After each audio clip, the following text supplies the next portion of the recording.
Hey everybody, welcome to Harry Potter's um, side dwelling over here with, we've got, well, over on the side, see Harry Potter's over there, Potter. I don't know how to do an English accent that great, but I can. Hi everybody, it's my book collection. It's me, I didn't shave. Um, okay. I took a shower, of course. Now, this is my book collection of film, mostly movie books, movie stuff. And you can be entertained by this, and this is a live video. Hey, y'all, yous guys. Hey, yous guys, how you doing there? Hey, or California, yeah, America. America. Hey, how you doing? However you talk, or if you're from England and from somewhere far away or from somewhere different, this is my book collection of mostly film books. Excuse me. Now, let me show you what some of them are, and we'll be entertaining about this.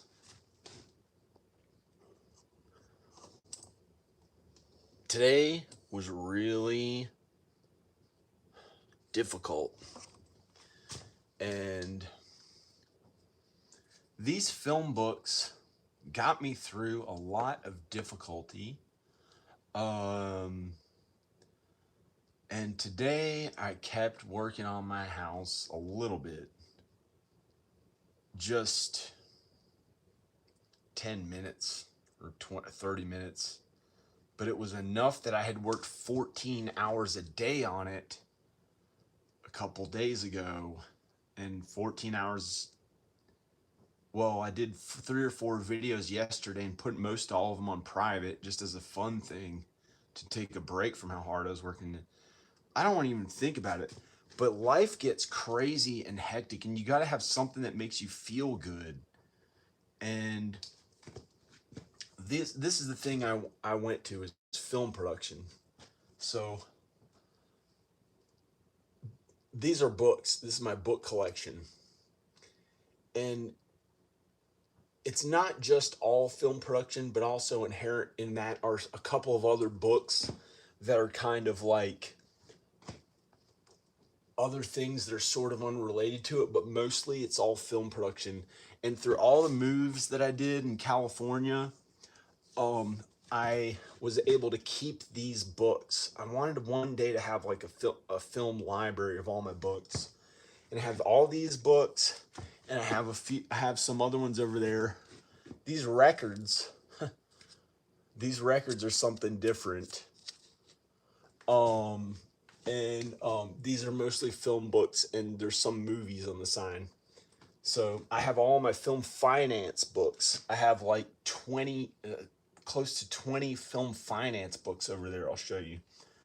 I tried as hard as I could to get financing for my films, and I could not get, excuse me, a lot of financing, but I got some. I got some financing. Maybe got kind of a lot of financing. Got a lot of financing. Got a lot of financing in some ways. I got a scholarship to my film school. A scholarship to my film school from doing a film for $200 I worked on so hard, doing all this other stuff in Hollywood. Worked as a production designer. Worked as a production designer like 15 years ago, and my resume was pretty small back then, and I did production design because it was still, comparatively it was small, but I got into a film school that was a really good film school. It was a cool one, and so that's interesting. That's kind of interesting. Like I went to a film school that that is now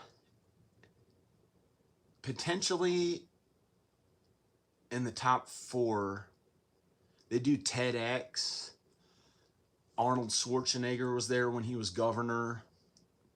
Steven Spielberg was on campus thinking about his son going there. Ted Danson's son went there.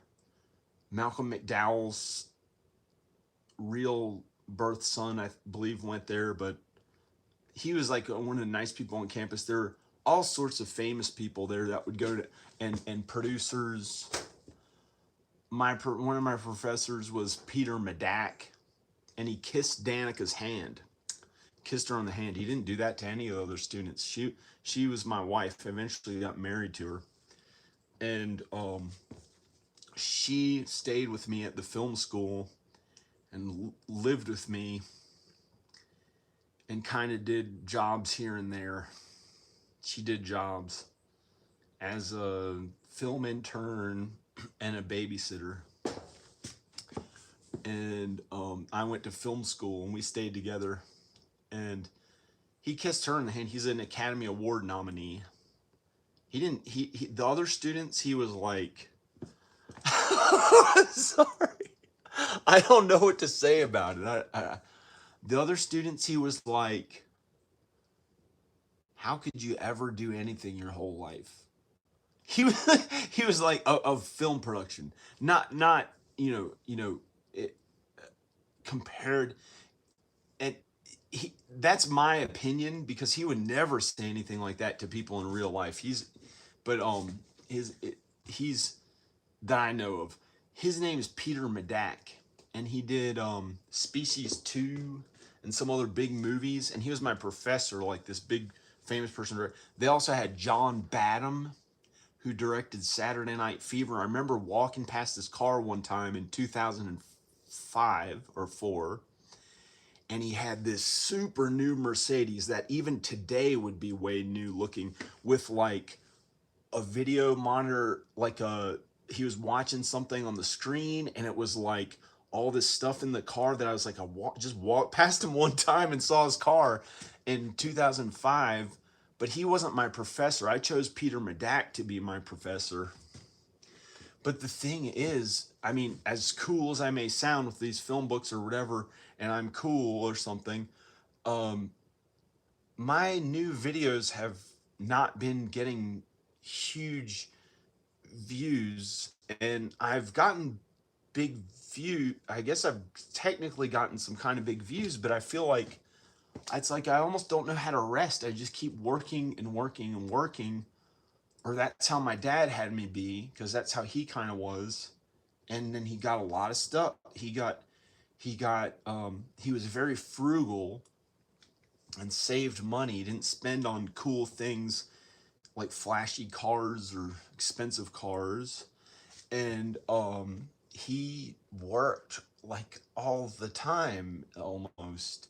And I don't know if I enjoy that much. And I learned from the man who I bought the house from how to relax and calm down and not work as much. Even when I was in junior high, I didn't really know how to relax that much. I'm going to see what this person said. I think that's what's her name. I don't know where. I'm going to try to have to.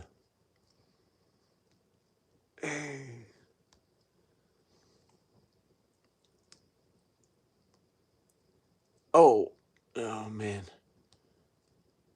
I don't know how to see the. I'll try to catch it on the next. I'll try to catch it on the next thing or something if I can. But I've actually worked very hard at things, and my dad got me to work hard. But even when I was in junior high, I didn't know how to rest. I had to constantly like work at something and not feel as good from working at it. But there were things that he like raised me and my mom raised me to feel good and happy about. But maybe I'm just looking at it in a way that I'm not understanding some of the maybe I'm not seeing it in different ways. And here's my yearbook, 1989. This was from a little. Oh, this is my first. Oh, this is junior high school. This is junior high school. Oh my gosh. I don't know if I can show this to the world. See if I can. Okay, I'm going to look at.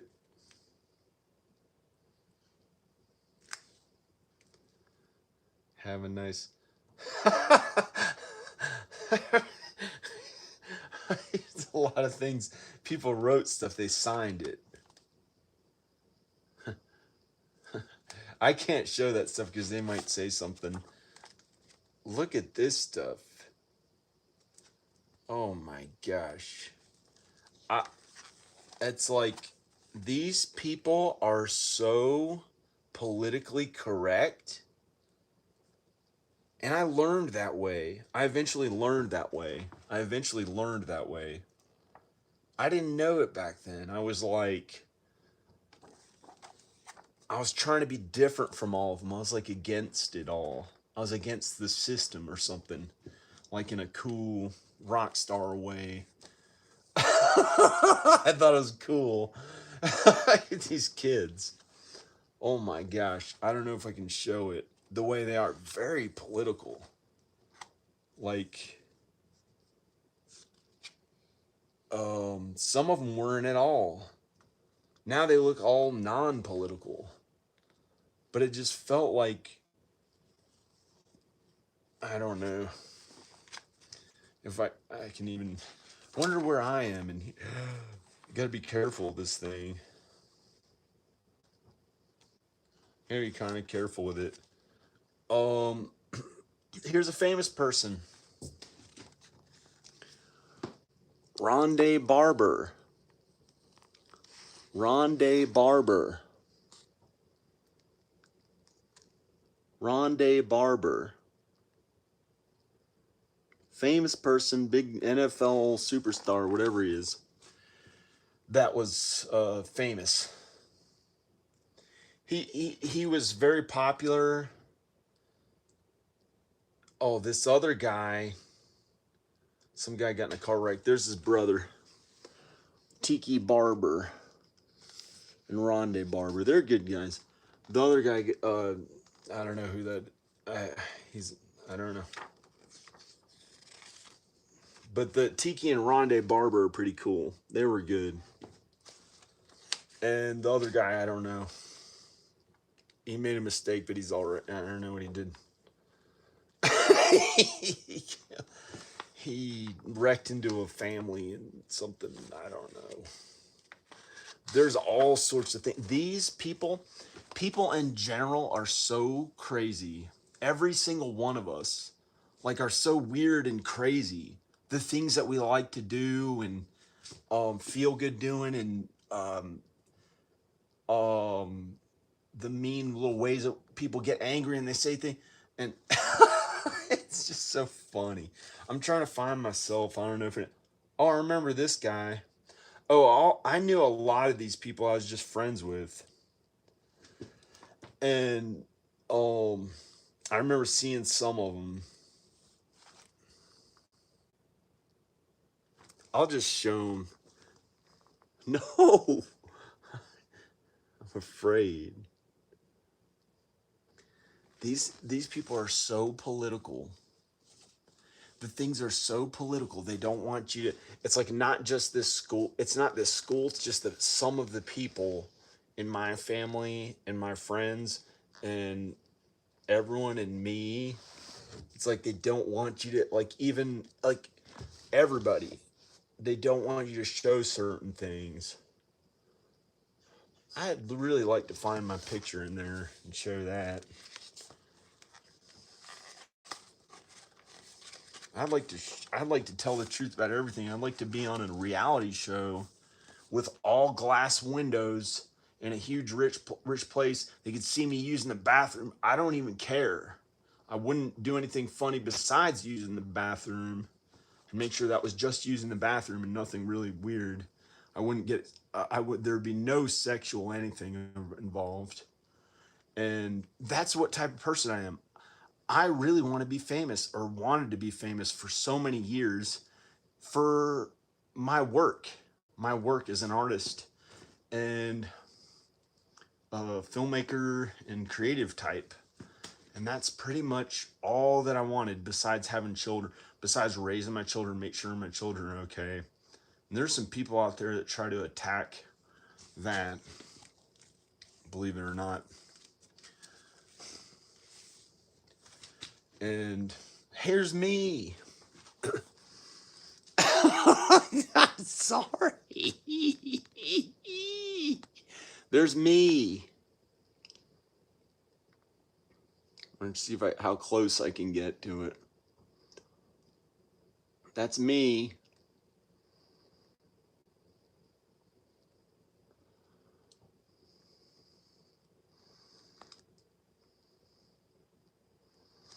Oh.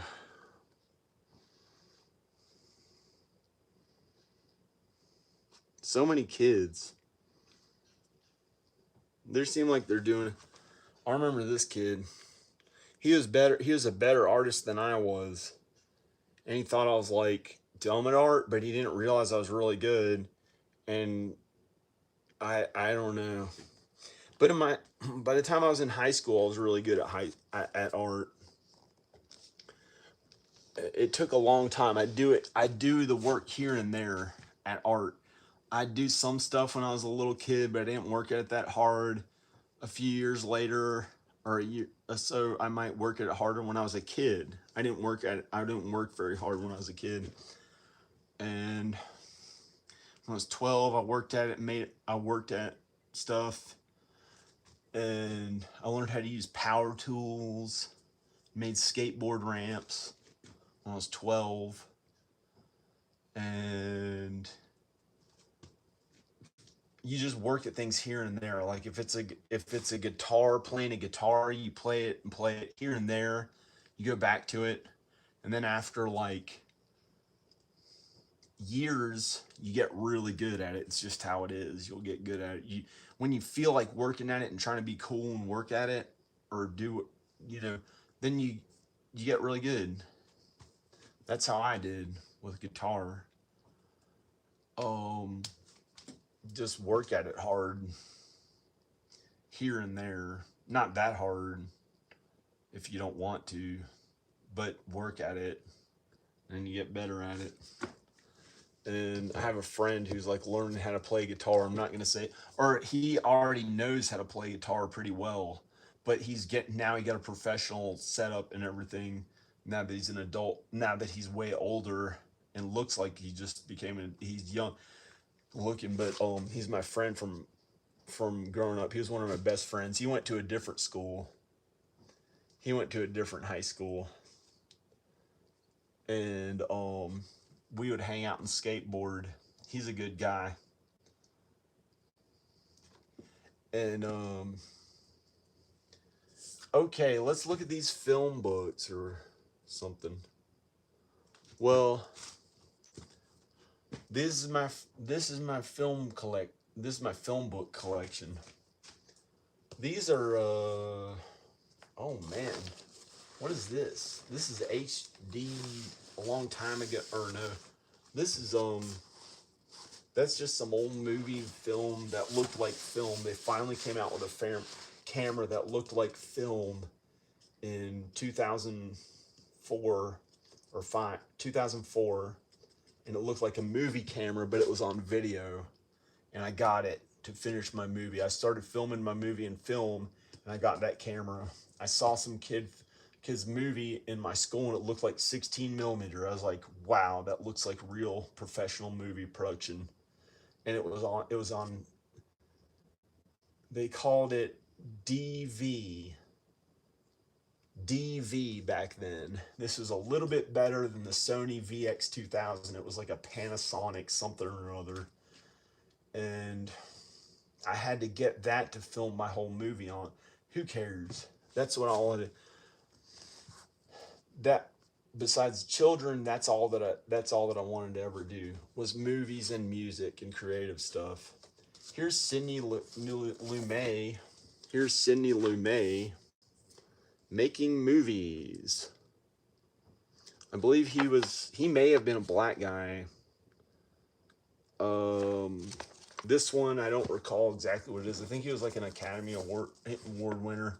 Sidney Lumet, unless that's somebody else. Cinematography, sin. It's bad. Final Cut Pro. This is how I learned Final Cut Pro. I had this guy that was our camera operator, and he taught me how to edit a couple things. And then I just read this. I looked at some of this book and had to make, back then you had to read a book and make yourself learn it. And I made myself learn it. I learned Final Cut Pro, taught it to myself. This was like in 2000. This was in the year 2000. I had Photoshop back then too. I had Adobe Photoshop in the year 2000. And tell the truth, you know how I got good at Photoshop?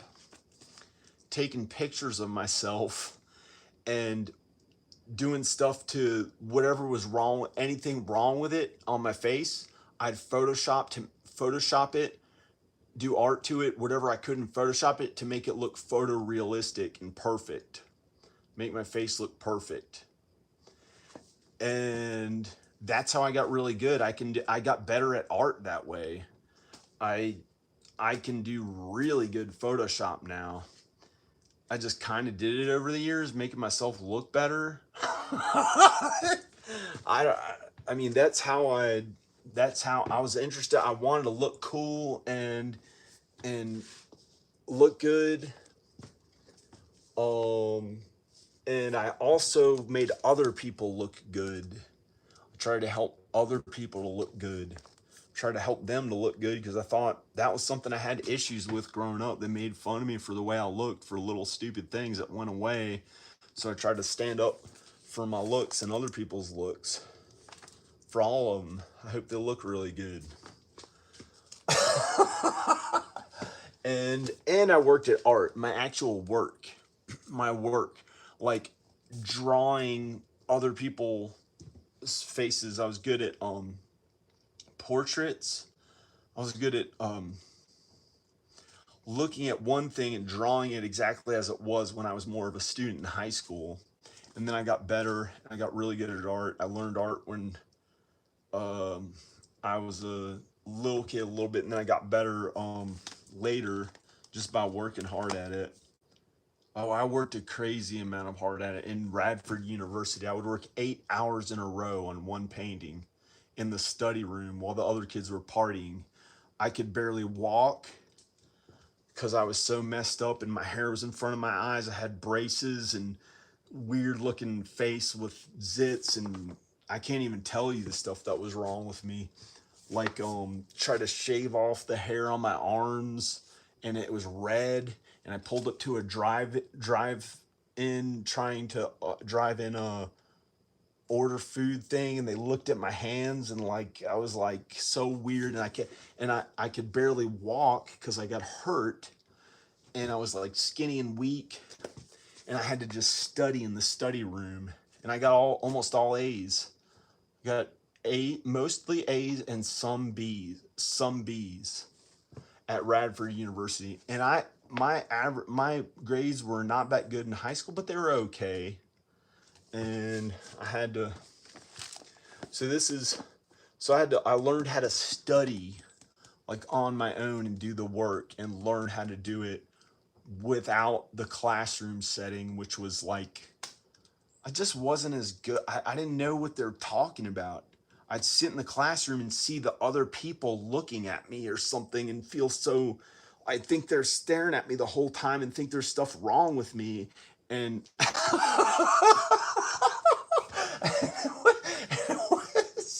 and so I had to, it's like, it was, I don't know.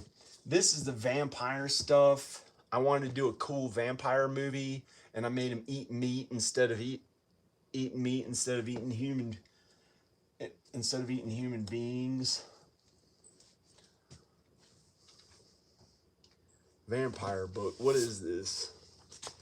Vampire book. Oh my gosh. This is a gay one. I should, but it's like named after somebody who I know who is not gay. I should maybe throw it away. I don't know. This one, that's so funny. I don't know. I don't know if I should show that. But I got this and I thought it was just a vampire book, and I started reading it and it was about it was about gay vampires. I was like, I didn't think it was that good. Back then I just didn't like that stuff. I thought it was like, what is that?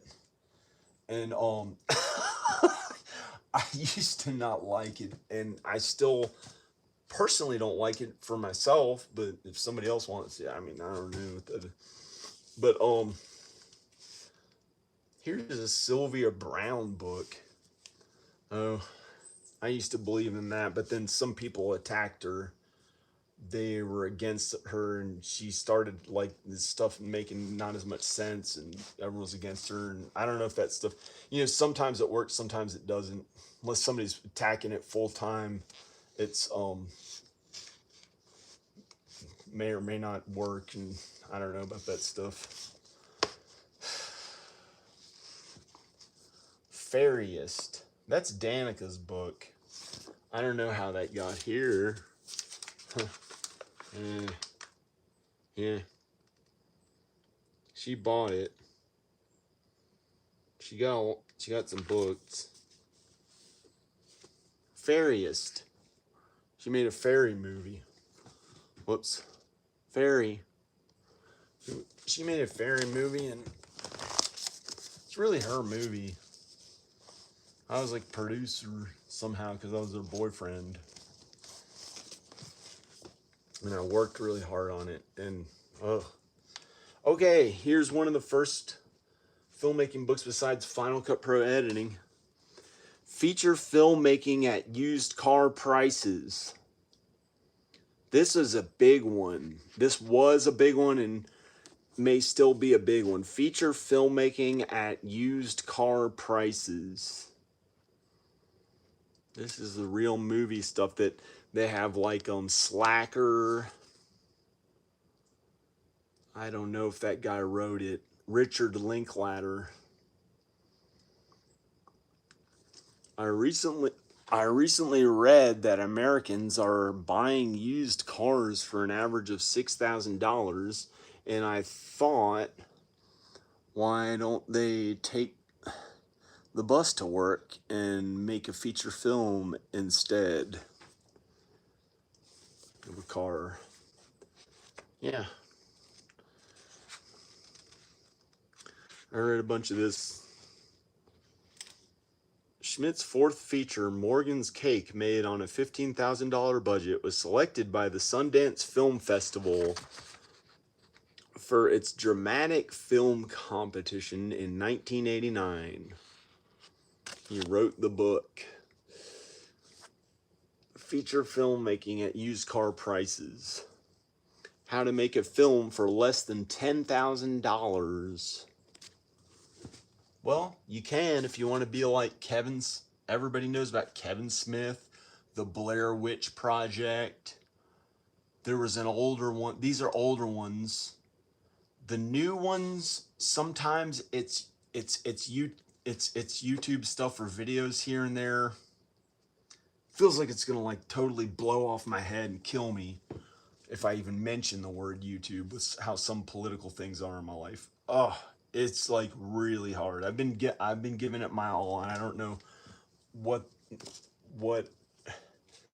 that is all about, but I keep working at it.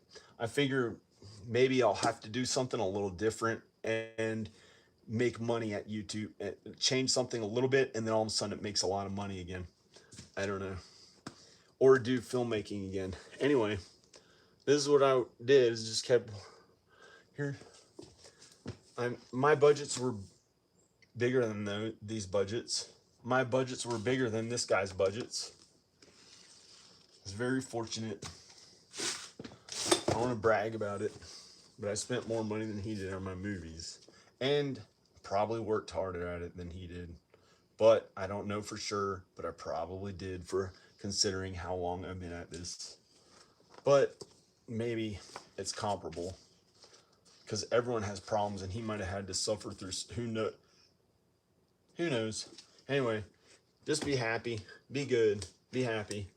I found working out and health and fitness helps me to like not have to worry about being messed up as I get older. Here's one of the first. This was from Virginia Western Community College, where I first started getting my grades good so I could get into other schools. The Nicomachean Ethics by Aristotle. Oh man, I liked this one. I probably took notes on it. Yeah. I took notes on it, read it again and again and again and again. Here's some notes. That is awful. Looks like a Satan symbol, but it's not. I didn't know what it meant back then. I took notes on this. This was just Aristotle, you know. It's not nothing. It's not anything horrible. I didn't take that many notes on it, but I really studied on it. I thought, oh, wow. But I got an okay grade in the class. I got I think all A's and B's. All A's and B's in Virginia Western Community College. And I really liked Aristotle, Plato, and Socrates. They were cool. I liked them. And that got me into creative writing, because I wanted to be a creative writer like them. But at the time, I thought I'd be the greatest person in the world writer and the universe. And that's why I thought they were good. And I wanted to be the best screenwriter and filmmaker and everything, the best in the world, besides if anyone messed with me. I didn't think about that. I don't know what I would think about that. Like if somebody tried to get gay with me.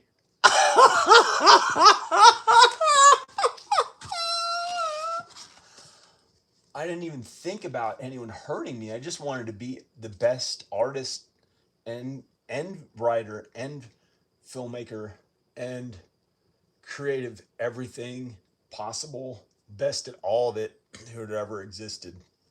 That's what I thought in my mind. And I worked at it with everything I possibly could imagine. Put my body through, I weighed 80 pounds, 80 pounds less than I weigh now, and I'm at a healthy weight. I'm a pretty healthy weight. And then I figured out you got to get stronger in nature. And, you know, if anyone's attacking you, don't hurt them back too much, okay? For political safety reasons, you don't want to hurt anyone in real life. You don't ever want to hurt anyone in real life, okay? That's bad. And you just want to be happy and calm and not think about those idiots that try to attack you. Who cares? What are they going to do to you? Nothing. Okay, here's the Nicomachean Ethics. That's how I started getting into writing. And I did creative writing in high school. I was okay at creative writing in high school. And I figured, hey, I'm going to get into creative writing. That was one of the things I liked. Acting. But you don't see, like, I don't hurt anyone back. I've thrown away or destroyed all the books on hurting others. The evil, they have these books that teach you how to hurt other people. And that's a religious type of thing, or lack of religion. And I learned that when I used that, it came back to really hurt me, just to hurt me. And I don't do any of that stuff anymore. I threw those books away. I tore them up. Let's see what this one is. This is a really old one, but it's like a good one. It's like not that bad. This is just a random one that happens to be really old. I used to have a really old book called some one that could have been mean and evil, and I tore it up and felt a great sadness overcome me when I was throwing it in the trash can. And it wasn't just because it cost $100 or some $120. It was a great. It was like an intense sadness. Um, or good. But then I tried to order it again, and it was like a bad copy of it. And I get this horrible feeling. It was raining down. It was raining down in the guest house when I first got to this house, which is a little different. And it was raining down in the guest house, and it was like I kept getting these thoughts. You could be great. You could be this and that. You could, but it was like it wasn't at all like Harry Potter. It was these different, totally different voices, like goblins or evil things that were in this old, not this old book. This is like an okay book. This is some old book from like the early 1900s or 1800s. This is an okay one. I got rid of the bad ones, but that one was like you could be this and that and everything, and it was coming in the mail, and it was like some horrific, horrible stuff would happen because whatever bad that you do to others hurts yourself. It comes back to hurt yourself. So I learned that through these really bad books. They teach you how to hurt others. And it's like you get big and powerful and have things, but it's a very slow, steady climb, and it's awful. It's hurting others. And then all those people who do that, it attacks them and really messes up their families and their good feeling inside their chest. There's some bug over there. Their good feeling, it hurts their happiness to where they can sit down and eat a happy meal and feel happy and feel good and not have to worry and play video games in a happy way and not, and not bad video games, but like do the things that make you feel calm and happy and just nice to others and getting along with everybody and good. It tries to attack that. When you're mean to others, it comes back to you to hurt you with all sorts of stuff. In my experience, when I use those books, it brought me depression because I used one of those books and I tried to hurt others and be a jerk to everybody around me, and it caused me depression, and it was awful. The depression, it was like really bad. It came back to I kept wanting to hurt myself, and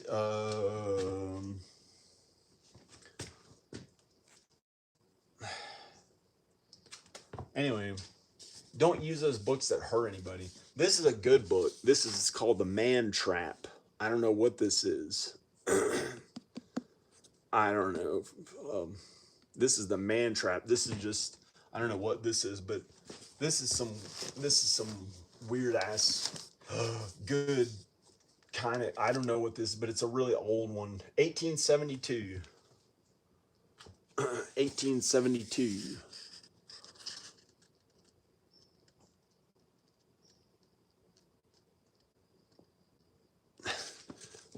It's not those evil ones. Those evil ones, not allowed at this house. No, not allowed at this house.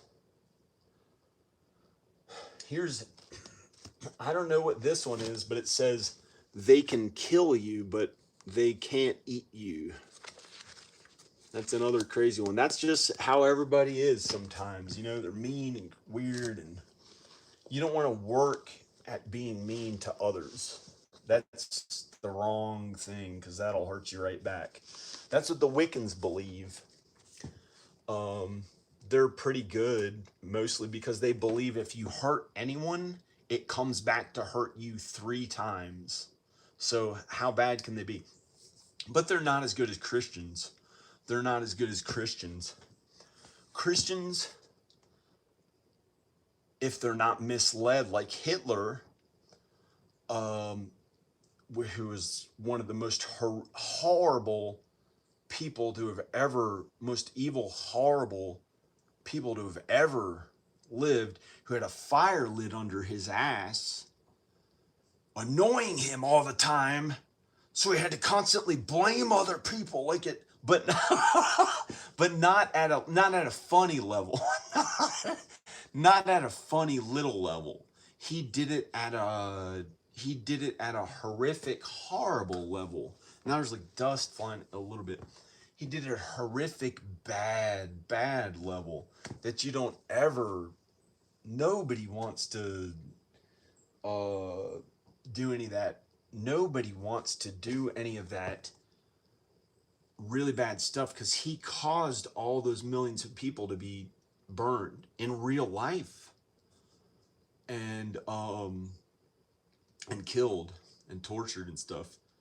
And the whole time he was twitching and nobody was he was like, he kind of felt high on being a lot, like he was so high on all these different drugs and he couldn't just calm down and feel happy not having to work all the time, which is pretty good getting to do that.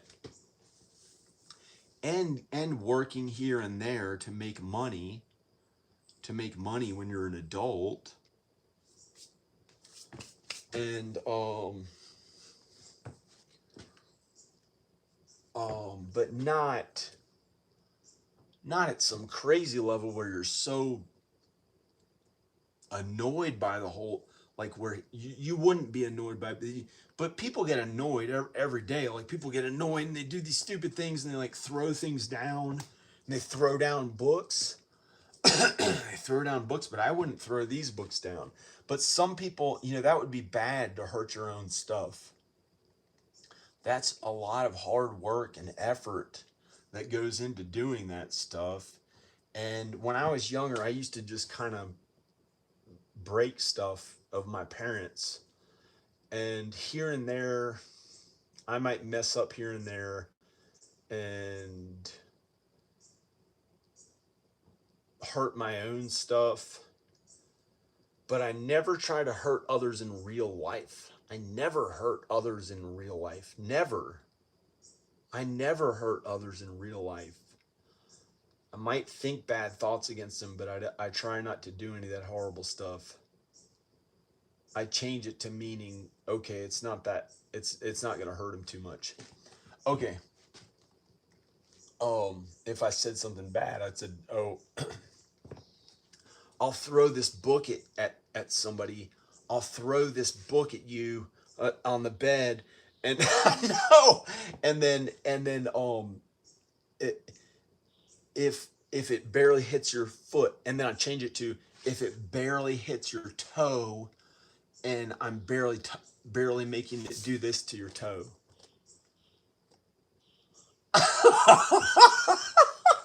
And so it's like I don't hurt anyone that bad. I'll throw this book at you in a way that I'm not really throwing it too hard, but I'm throwing it and it'll barely fall and hit you like this and feel good. And like I might do that. That's the type of thing that, oh, ooh, gay. I don't even know who that is. Oh, I mean, okay. Then I got some recording books to learn how to record music. I got acoustic techniques. This was way technical. I went to a professional recording studio at Smith Mountain Lake and talked to this guy that ran his own recording studio about everything that he records, and he said it doesn't really matter that much because there are validations for recording it in an echoing type of environment, or an environment where it's not where it's not but that's just recording. I didn't do that much. The technical side of it. The film is what I did most of. The film is what I did most of. The movie book, that's some random one that I don't recall exactly what it is. Here's Charles Chaplin. Here's a book on Charlie Chaplin. Oh, this is garbage. Or yeah, this or I gotta wipe it off. This might be garbage. Got water on it. It's not from here because this never got water. I'm gonna throw that one away. I never read it either. Here's a little tiny spider. Nothing wrong with this one. Rich Dad's Success Stories. This is from the Rich Dad Poor Dad. This is from just Rich Dad. This is just Rich Dad's Success Story. Oh my gosh.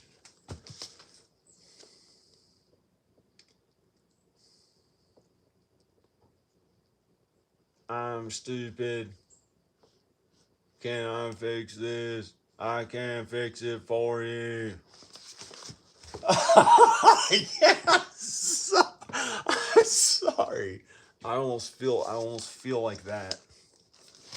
What is that? Okay. This is Rich Dad. He did it in real estate or some way like that. Kind of got rich, not really. Okay, great. That's a good way.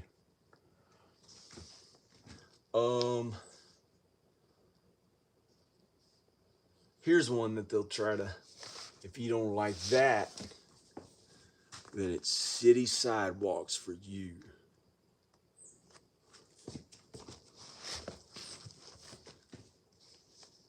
This one's better than gold. Better than gold. A random one that I don't even know how it got here because it's not a film book. I don't know what this one is. I don't know what that is. Here's another one on modern recording techniques. This just happened to be stuff that I did. This just happened to be stuff that I read or looked into when I was figuring out how to record things, like the SM58 microphone or whatever. Here's a Flash 4 book. I taught myself how to animate. I read a lot of this book just enough to where I could learn how to animate. I did an animated 35-second cartoon. It's on private on YouTube. Can't even say the word YouTube. I don't think feeling horrible for me. It's got to be a success story, like my dad and everybody in my family. Like everybody in the world has to do things their loved ones' way, or else you don't have them. And then you'll be an evil person selling your soul out in Hollywood, making a fart.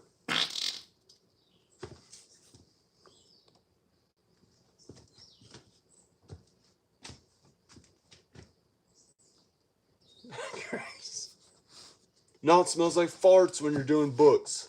It's an old person. It's good. It's just how their house smells. It's how their house smells, like farts. Here's this guy. He's pretty good. I like him. Misery Obscura. It's all his photography, but he was one of the people that was in the Misfits, but he was like a really good one. He was a really good guy. I don't like the Misfits that much. He was in my movie. I used to like the Misfits. I like them. They're okay, but I don't listen to it at all. I don't listen to it at all anymore, really. Hollywood Distributors Directory. This is how I got a movie distributor. I wrote to like all of them and then figured out, hey, just write to the one that I like the best and keep writing to him, writing to him. He kept saying, nah, he didn't really want to. The man, I mean, the big guy that opened, that runs the, whatever the, I don't know what he does. And then this is, I don't know why it's showing the music stuff. This is a keyboard I got when I was 15. Had all these cool sound effects and it stopped working for some reason. It was a really good one. I got it from someplace. Here's After Effects. There's more books over there. There's more real film books here. After Effects. I started teaching that to myself in the early 2000s and I was like, I like Final Cut Pro better. And I just did everything mostly in Final Cut Pro and Photoshop for my editing, my post-production. Where is that cool? Oh, I had to throw it away because it got mold on it. Unless it's here. Unless there were two of them, I think. In the blink of an eye. In the blink of an eye. It was like a film theory book that tells you when you make when you edit and stuff. But it was an old-timey one, how they used to edit, when all they would really do was simple. But I don't like that. I mean, that's not that important. Here's Perry Farrell. I don't listen to this guy anymore. He used to be one of my favorites. And it was like being in front of camera. Like, look at his body. I was heavy in schools and stuff, so I thought he was cool, but I don't like him that much like I used to. He's okay. I'm not into it. I just,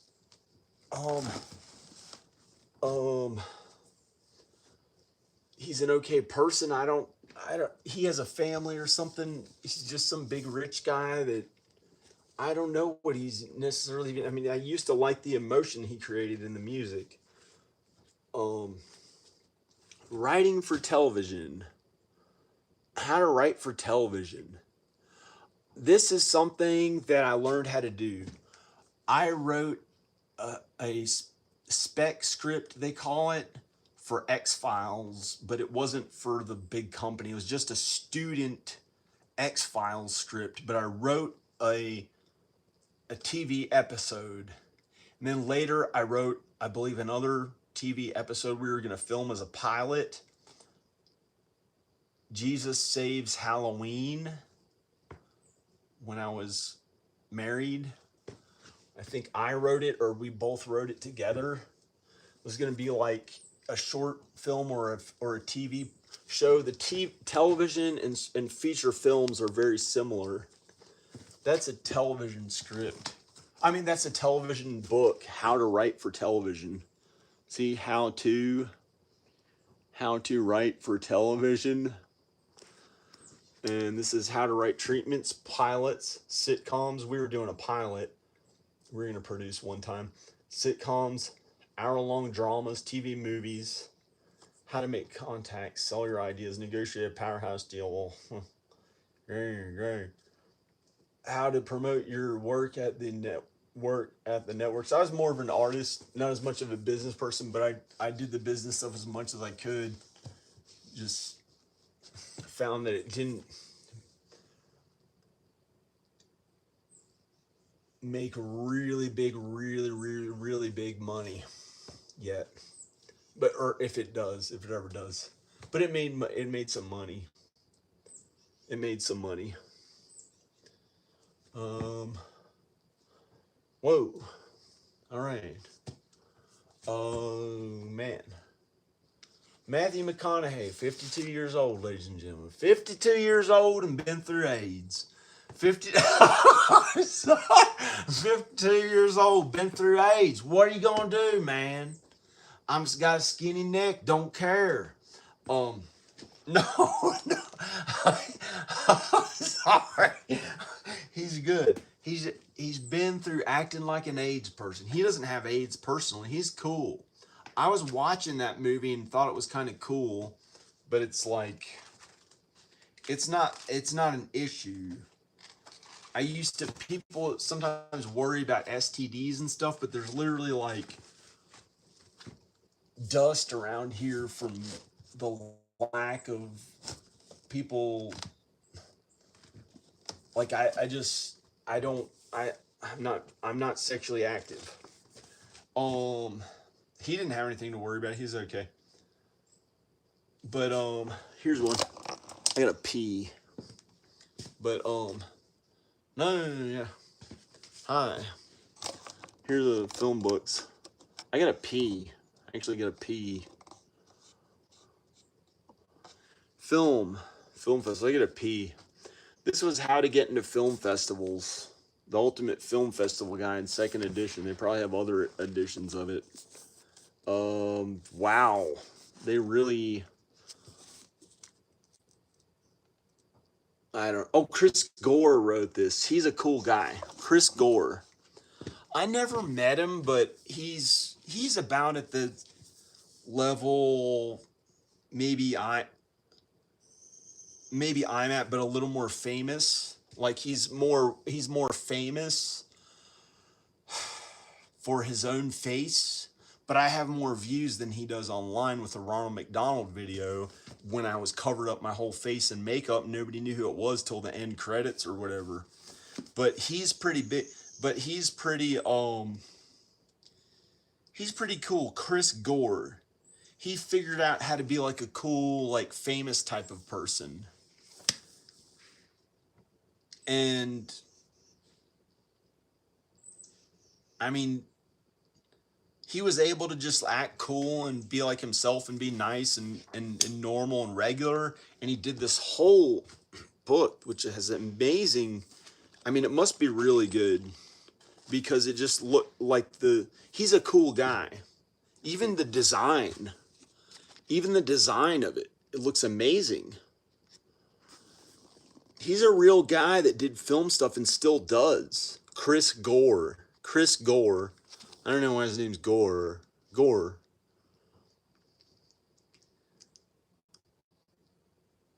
He's some guy that does film stuff. I see him here and there still, and he's doing stuff still. He's kind of cool. He was like pretty big in the 2000s and late, maybe like in the 2000s. He's pretty cool. He's still doing pretty big stuff. Gosh, this book has like endless material. I don't know if he did all the work for it. The Blair Witch Project is as significant to independent film in 1999 as Sex, Lies, and Videotape was in 1989. Well, Sex, Lies, and Videotape was that other one that guy did. I don't recall his name, but I know he was like a famous guy. I gotta pee. But that's the film festival book. And Chris Gore did it. He would hang out at the film festivals a lot. I don't know how he felt so confident and cool and happy at all of them and everything, but he was confident and happy. And did pretty big stuff with it. And I guess he's still doing kind of okay, pretty okay. I'd have to look him up. Chris Gore. I never got the chance to meet him, but he's just some guy that did stuff that kind of was cool in movies. That was cool and still does stuff cool in movies. Like a critic or something. I don't know. And he's cool. But I don't know. And how how big of a body of work he has or whatever. Okay, okay, let's see something interesting here. I gotta pee. Um, Big Sur. This was more of writing when I got into writing. This is by Jack Kerouac. Jack Kerouac, Big Sur. He went out to Big Sur. No wonder why I liked it. I think Big Sur was like north of Malibu, but I'm not sure exactly where it is. I forgot exactly where it was, but I started Hey, I took notes on it, it looks like. Yeah, I took notes. I took notes on it. I took notes on it. I used to study this stuff. Me drunk, here's what he said: me drunk practically all the time to put on a jovial cap to keep up with all this, but finally realizing I was surrounded and outnumbered and had to get away to solitude again or die. Wow. So Lorenzo Monsanto, I didn't really, okay. So Lorenzo Monsanto wrote and said, "Come to my cabin, no one will know," etc. So I had sneaked into San Francisco, and I say, coming 3,000 miles from my home in Long Island, Northport, in a pleasant roomette on the California Zephyr train, which, oh, watching America roll by outside my private picture window. Really happy for the first time in 3 years. Staying in the roomette all 3 days and all 3 nights with my instant coffee and sandwiches. Wow. Great. I don't know what, maybe that stuff doesn't matter. Maybe I'm supposed to like act like an old person instead of trying to look cool, because I was trying to make my face look cool when I was thinking about that, and I didn't even know what he said. That's how people are, because I don't know. I don't even know what the other stuff was. I was reading stuff that I didn't quite highlight, but I was being kind to others in my mind. I was thinking, be kind to others and stand up for what they like and be nice to them. And I wasn't even thinking about myself that much. And then I was like, accidentally made a mistake and tried to make myself look young and cool looking in my thoughts as I was reading it for them, which I guess that means I'm selfish. I guess that means I'm pretty selfish in some ways. Because I tried to stand up for them, but just in nature, I started acting like my face looked really young and cool looking. It was terrible. I should have just tried to look older, right? And made them feel happier about themselves, like I did all those years growing up, and most of, to where it got out of hand, that I was so kind to others, where there are these much older people that, even really old lady like my grandmother, I was literally bedridden because I acted like an old person so much that I had to be bedridden because I was so kind to everybody that I picked up these problems, and I thought my face looked really bad. Like, who knows what was wrong with it? And I mean, there, like, every part of it, probably every inch of my whole body, I've worried about with its appearance. And then I've learned how to strengthen every part of my body, mostly through strength training, and just, I have to pee right now, so it's like not like looking my best, but I learned how to look really perfect on every part of my body. I learned that pretty much by confidence. And I think it's a learned behavior rather than a genetically inherited behavior, but that's just a theory that I have, and I'm not 100% sure about that. Um, I was interested in genetic manipulation at one time to strengthen the human race and make us live longer to about 1,000. The most I believed in and thought was possible was about 1,000 years old. And for a long time, I thought 150 years old, and then 155 years old was realistic. And then it was about 1,000 years old. But to do that, you'd have to get involved with genetic manipulation. I don't think it's possible. And I think the evils that you'd have to do to keep being strong on Earth and more powerful and stuff, like, I just don't think it's possible to get that much money to be able to invest in it and find the right people to I just don't think it's possible, and I don't want to. It's against God. It's against God and religion. It's against God and religion, and being kind.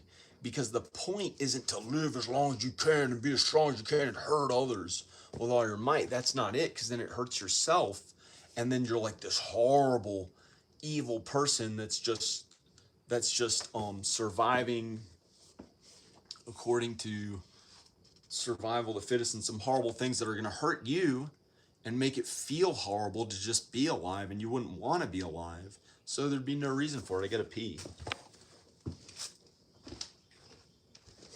And I don't know.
Okay. I went pee. Okay. Wow. Oh no.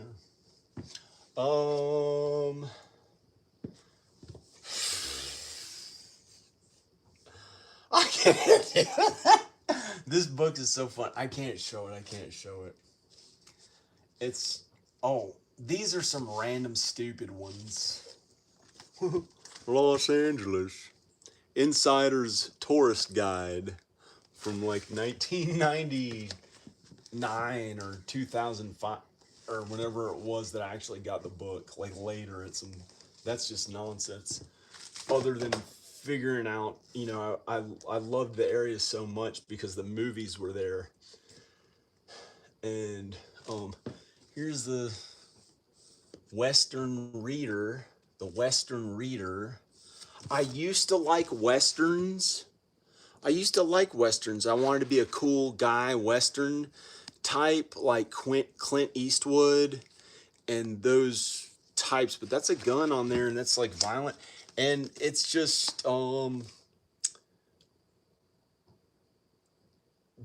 Danica's not into that. She hates Westerns. I don't know why. And I like musicals better. I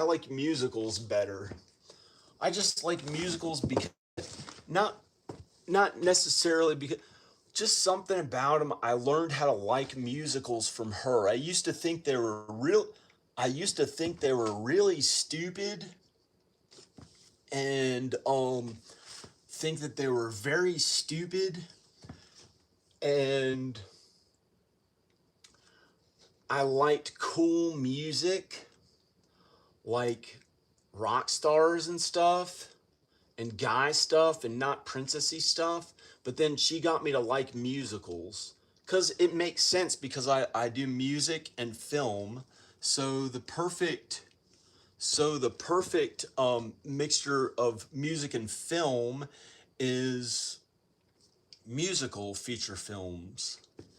So that would make sense. And here's a book on, I don't know what the heck the point of this one is, other than he was kind of cool. Steven Spielberg. Steven Spielberg. He showed up at my film school one day. The kids took pictures. Well, I was like one of the kids. We took pictures. So they took pictures of him, and I didn't take pictures of him. He was gonna bring his son to my film school, have his son go. The Director's Journey. This is one I read. The Director's Journey. Oh, gosh.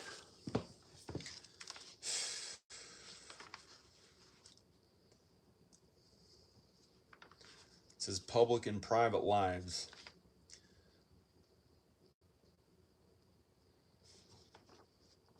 Here's some notes I took in it. Here's some notes I took in it. What does it say? Wonder what I was thinking back then. I'll try to recall what I was thinking way back then when I was in school studying stuff. The director's job is twofold. First, she needs to formulate a vision for the film.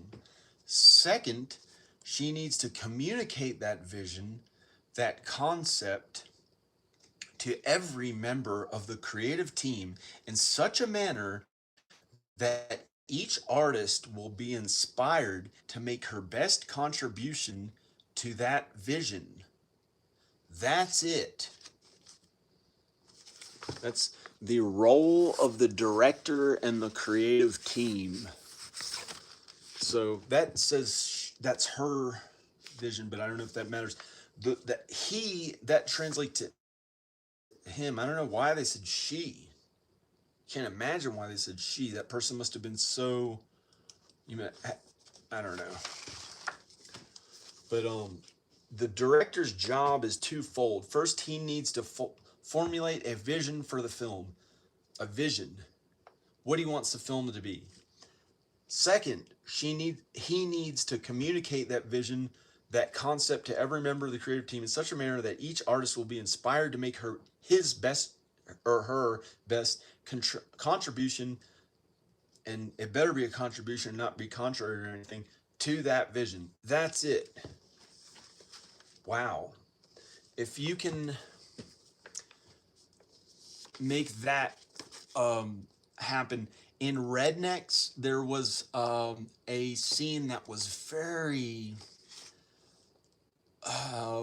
difficult to film in terms of, it was a big thing trying to get it right. It was the Forever in Love song.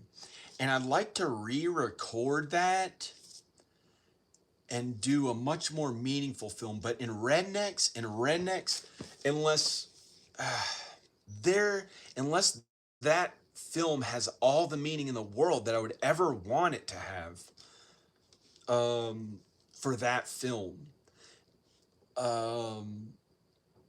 I guess I shouldn't change anything and keep going back and editing it, but the film Forever in Love in Rednecks, which could be a film on its own as a standalone short film, if it was a film, is amazing. Or it's just a song as one of the musical numbers in the greater feature film Rednecks. Obviously, Rednecks. Hi.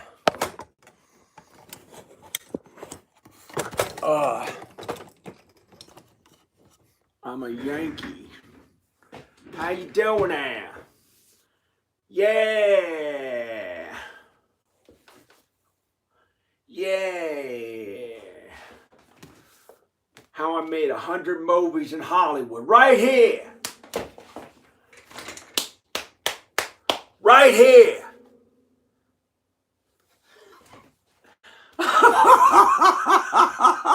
How I made 100 movies in Hollywood. Never lost a dime. Right here. I'm sorry.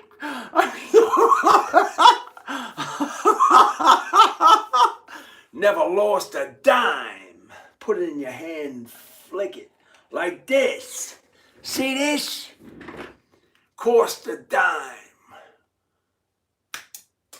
I don't need it. I made movies cost so much more than that. Where is it? Trying to save it from my own backside. How you doing this? Come on. This is actually not anywhere near a backside. There, let's save that. How I made 100 movies in Hollywood, never lost a dime. Except I didn't shave, and in Hollywood they like you to shave. They like you to shave your face clean. sometimes, unless you're like really good looking and pulling off some cool model look. But this is a guy that went out there as a young man, and his name's Roger Corman, and he made 100 movies in Hollywood and never lost a dime. This is Roger Corman. He's like this young,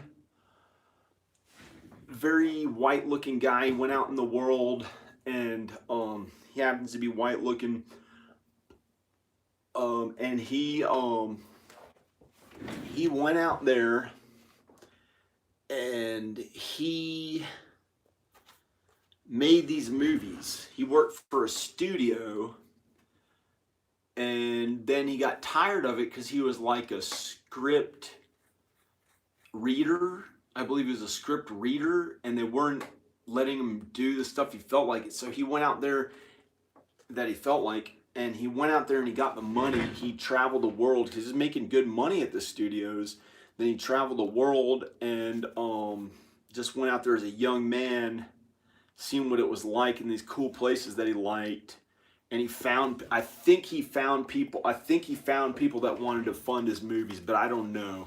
I haven't read all of it. I've read some of it, but he was this really cool guy. And I got an idea to make 100 movies before I even thought of this. I got an idea I was going to make 100 movies of my own original movies. He didn't write them himself. I was going to write them all myself.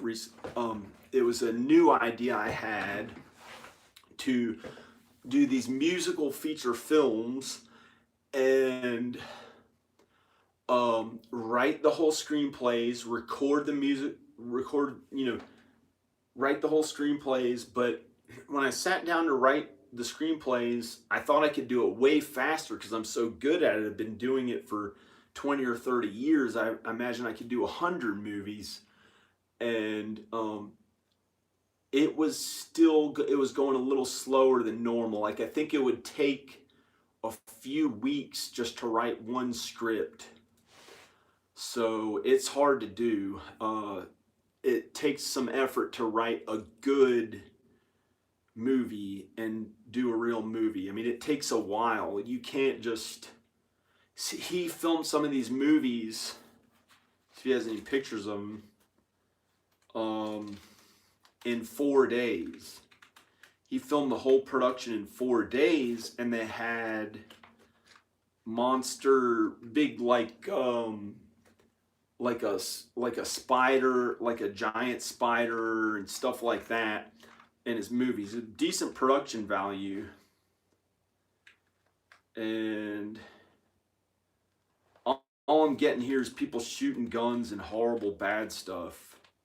There's got to be something cool in his movies. Well, that's how everybody is out there, kind of, other people and their jobs and their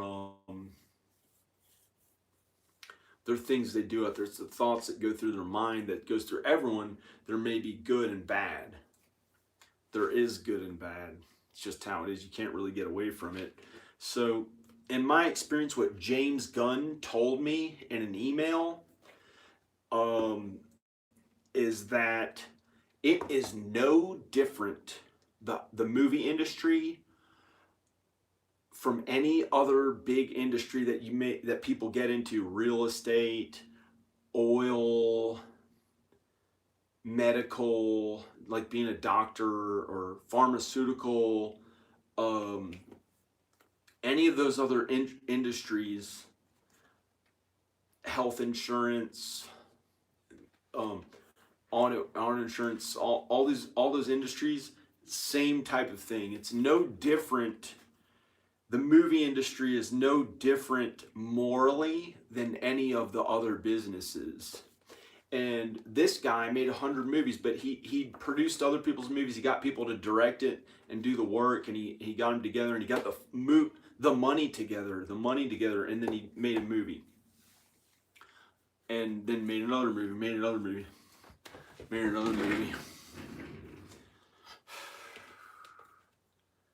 So he's Roger Corman. But I planned to make 100 movies. I hadn't even thought of this in years. And I was planning to make movies, 100 movies starting next summer. I was going to do 10 feature films next summer. And it's a little harder than I thought. You can't just film cheap ones. You got to make them look good quality, and it takes a lot of effort, and a lot of work. And it's not just something fun that you do as a hobby. I can't imagine if you put that much effort into it to make it a timeless thing that would go out into the universe and be the best on earth, to work at it that hard and put yourself through that much effort, to then go back and have to work really, really hard at a career to pay your bills, which I've had to work just about as hard to pay my bills at the movies. So it's been awful. The amount of work that I had to do. And I would just like to, be the Beatles when they're young, playing a song. Everybody loves them. Everyone scream for them. Everywhere they go, they're famous. They just play the songs that they worked on. They made an album or 2 albums or whatever. A few albums, and they got really famous and everybody loved them. Or like me, I thought I'd work really, really, really hard. 20 hours a day, carrying tremendous sets and loading up these huge trucks with the sets, all physically myself, because nobody else would have done it. And by some miracle, I was young enough that it didn't hurt me. And doing as much of that work as I could. And one time, only getting half an hour of sleep after I worked relentlessly on physically putting these movie sets together. And then this guy woke me up, and I only got half an hour of sleep. And he said, "Come on, get up. You gotta get to work. Got to get to work." Oh man, that was awful. That was really bad. It sent me driving off. Went back to Danica's apartment when I was in film school as a college student and fell asleep. Fell asleep for a long time, then went back and then and it's like I didn't know on these movie productions how hard to work, because I'd worked so unbelievably hard that I just couldn't do it anymore. I would drink coffee for a long time, and then the coffee didn't work anymore, and I have no energy. And where how I used to do this was like 15 years ago when I was first working on movies. This was 15 years ago or something like that. And I just kept working as best I could. I didn't do any drugs, so I just did coffee and worked hard. I never partied in Los Angeles. I never even smoked weed the whole time I was there, living there. I never smoked weed. I didn't even really drink. I didn't socialize. I just worked at films and school. That's all I did. Anyway, might as well just enjoy it. Might as well just enjoy it. Might as well just enjoy it.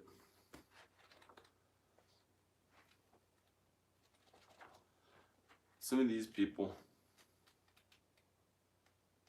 Come on, there's Jack Nicholson. Looks like the guy that wrote this book. He's one of the real deal people. He's a real deal person, but that actually does the real things in real life. That's good at it. He got Jack Nicholson in his movie. There's Jack Nicholson. Look, he's got messed up teeth. Jack Nicholson. He's still alive. He's got tons of money, that Jack Nicholson. Roger Corman. I don't recall if I worked with people that worked for him. Here's Peter Fonda. Here's Peter Fonda. Anyway, I worked for this other guy. I worked for Full Moon Pictures. He was another big B movie thing, and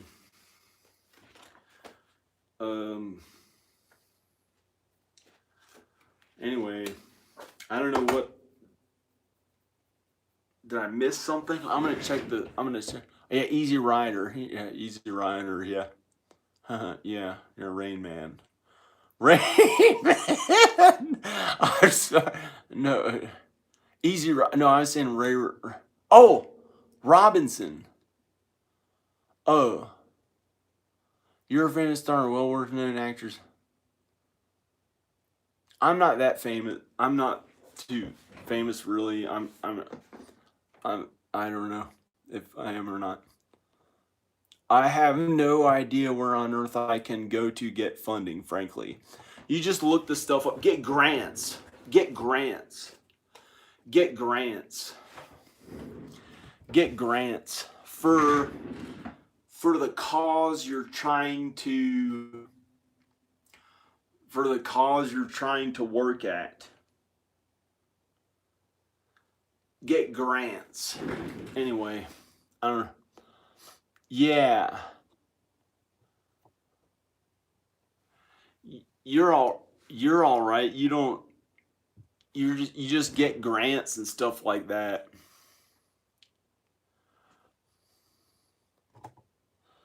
Hi. Hey. Hi, I'm just regular. I'm not like some big famous person that I know of. Oh, there's nerd with a you know what. Why aren't you in New York or LA if it's your passion? Do a podcast, make a commercial. Ever been diagnosed with attention deficit disorder? If so, I didn't respond to her. Attention deficit disorder. No. I don't do any of that. I don't have attention deficit. Oh, because she was saying that. She was saying that. No, I don't have attention deficit disorder. 43 ways to finance a feature film. Here's another one, the comprehensive. I read all these on film financing. I had like 20 of them on film financing. Oh yeah, Ron Jeremy knows me. I think remembers me. I used to have 2 or 3 of his phone numbers in my phone. You want to try to call? Oh, I can't call him because it may still be on my phone, but I'm filming on my phone. I used to call a couple of those people, but you can contact them, and if you have money to pay them, you can pay them $2,000, $1,000, stuff like that. You could pay them for $1,000 and get them to show up in something. Some of them, or just be at your wedding, or show up at your house and film them, or just be friends with them and get them to like speak at something, and some of them cost $100,000. You don't want to spend that type of money. Or some of them cost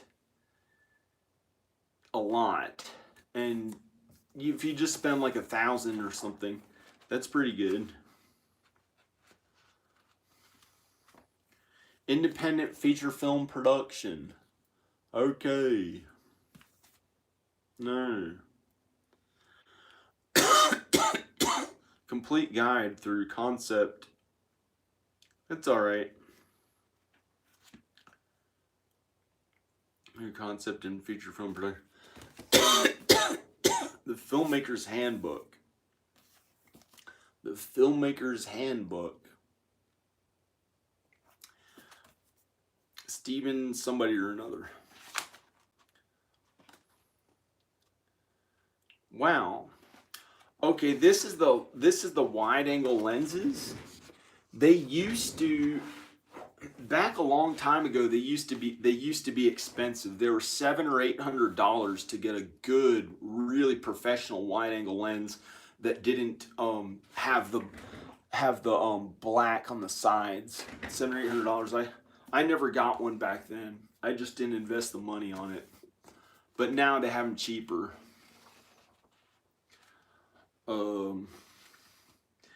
All I need to know about filmmaking, I learned from The Toxic Avenger. Here's another Lloyd Kaufman book. He tells you how to make feature films. He says have parties. He says you have parties, but be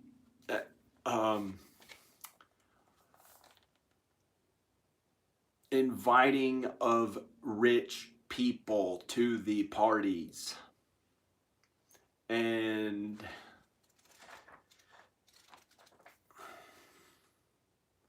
here's him with Babette Bombshell. She's a nice he or she is a nice person, but she's really liberal.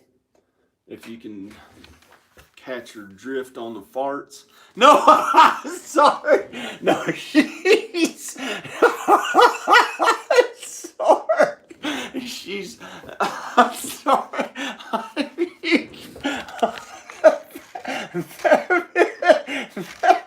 Babette Bombshell. And no, she's okay. No, she is a person that one might be but this guy made these movies, Lloyd Kaufman. He was born, it's public information, but he was born a while ago, and he is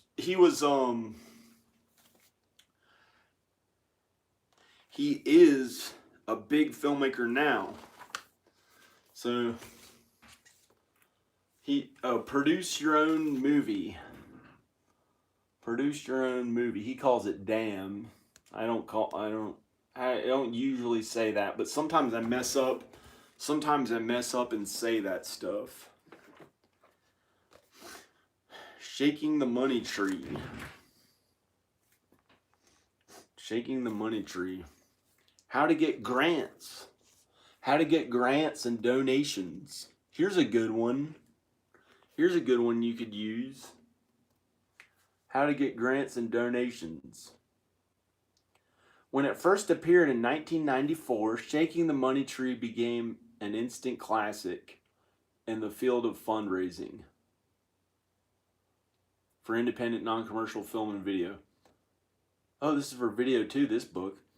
Now Marie Marshallsky has created a new, completely revised and updated version that gives filmmakers a full story on how to get grants and donations from individuals, foundations, government agencies, and corporations in the 21st century. This may be like 2001 or 2005. I don't know when it, or was there 2008, 2007. Wonder what year this is.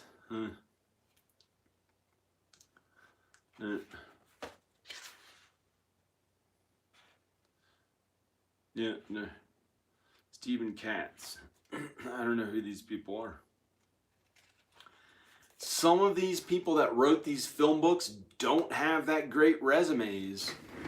They don't even have that great resumes, and they just write a book and they sell these books really well, and they didn't even make that many films or make any great, really good films. They might have like kind of did one movie for like hardly any money, a few $1,000s, and they wrote a but I can't even imagine that sort of thing unless it made 100 times the money that they're probably making at it. And a lot of these people get these into Barnes and Noble and stuff, and they're just regular people. They got to pay their bills at who knows what. But these are the real books that you find out there that help you with film production. So I guess maybe there's more to that. I can find more funding. Um, I haven't exhausted all that yet. I haven't read that much of those books on finding funding. Stephen King. Yeah.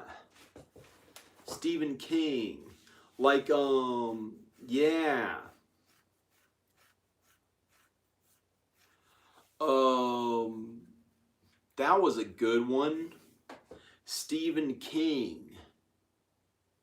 Like making the movies that I made can maybe finally get discovered one day, like Stephen King got discovered later.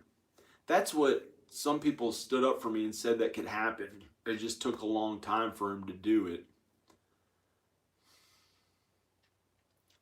I think if that finally happened, it'd be good, but it's like I just miss my family. I just miss my children.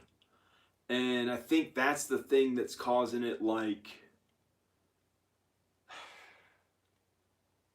maybe I can just feel happy at that, at the movie stuff. Maybe I can just feel happy at the movie stuff with getting to see them. Or maybe if I make enough money at the movie stuff, then they'll be like, then she'll be, then she'll be like, okay.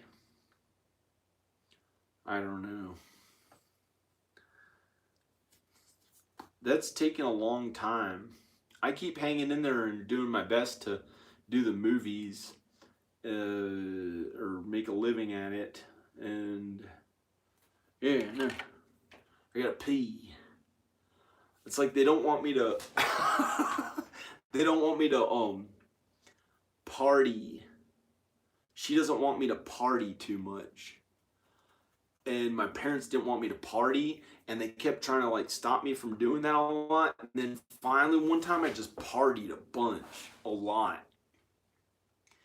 And I don't really party that much, but I would probably party again.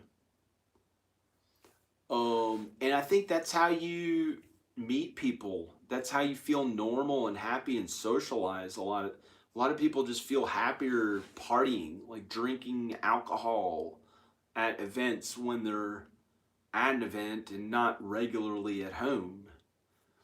When they're at home or not at work and stuff like that, when they just go to an events and they social. I mean,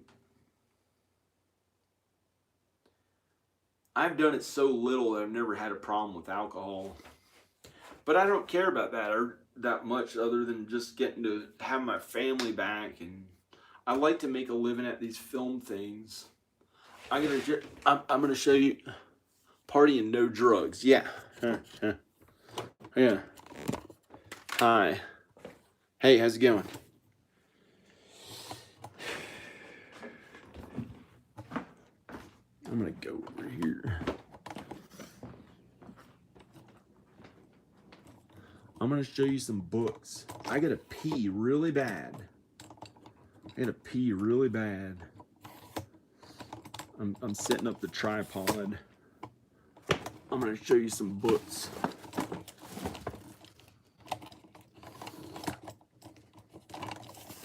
Yo.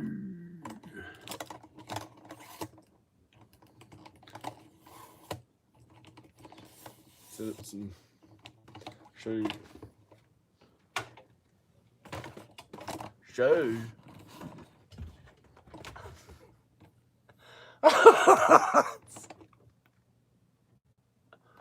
Okay. What are you doing? Showing these books right here. I gotta go pee. I'll be right back. Don't say that. In 1995, they said you died from it. And screamed. Now you're gonna die.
man. He's back. He's the man behind the mask. 1985.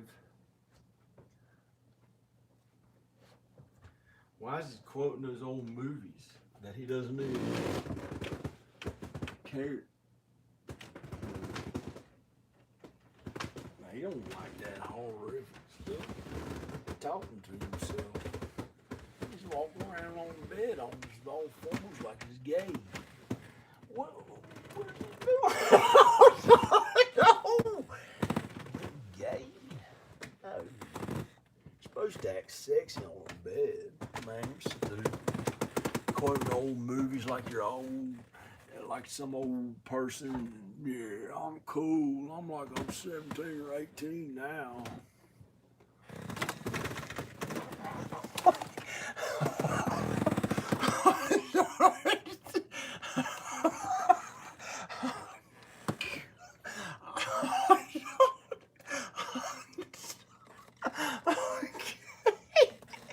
Okay. Hey, look, pictures.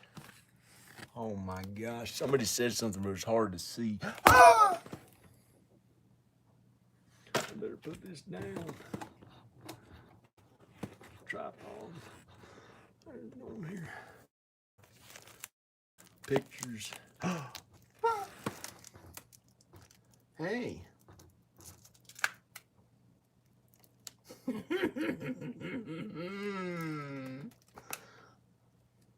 I could show Danica. This is her pictures. I don't know what they're doing here. Look, it's her headshot.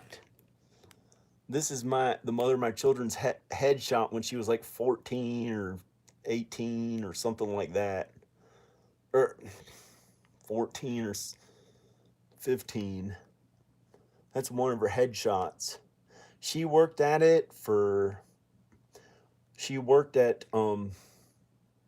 acting and writing all this stuff when no one can see what you look like and you're doing all the work to actually create the whole stuff. She worked at that for 20 something years before her videos got big. It's like, feels like somebody, when I try to say she worked at it, it's like somebody's trying to say he worked it. And like he's gay, like my asshole's being raped or something by him would be the next step or some shit. Probably for fucking how horrific their shit is. Shit all over them.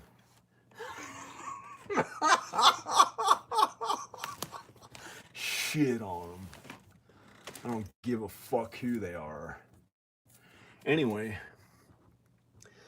Film theory, they don't know shit about how hard I've worked. I fucking crippled myself bedridden when I was younger to think that I had to work that hard till I figured out how to fight those fucking people back and strengthen myself. And then I realized, hey, I got to be kind to them in the name of Jesus and kindness and be like weak and not care if they hurt me either way and just do these things that were very important to be kind to everybody or just to do the right thing until it finally was getting there. And it's like, I said it was ridiculous, but it's not. My theory, I said my theory, artist gets idea, conveys this idea through painting, art, uses brushes, canvas, and create a story, or film, uses brushes and a canvas if he wants. Then photography, this to show audience, or uses music, characters, etc. That seems very simple. Wasn't very philosophical or thinking about it too much.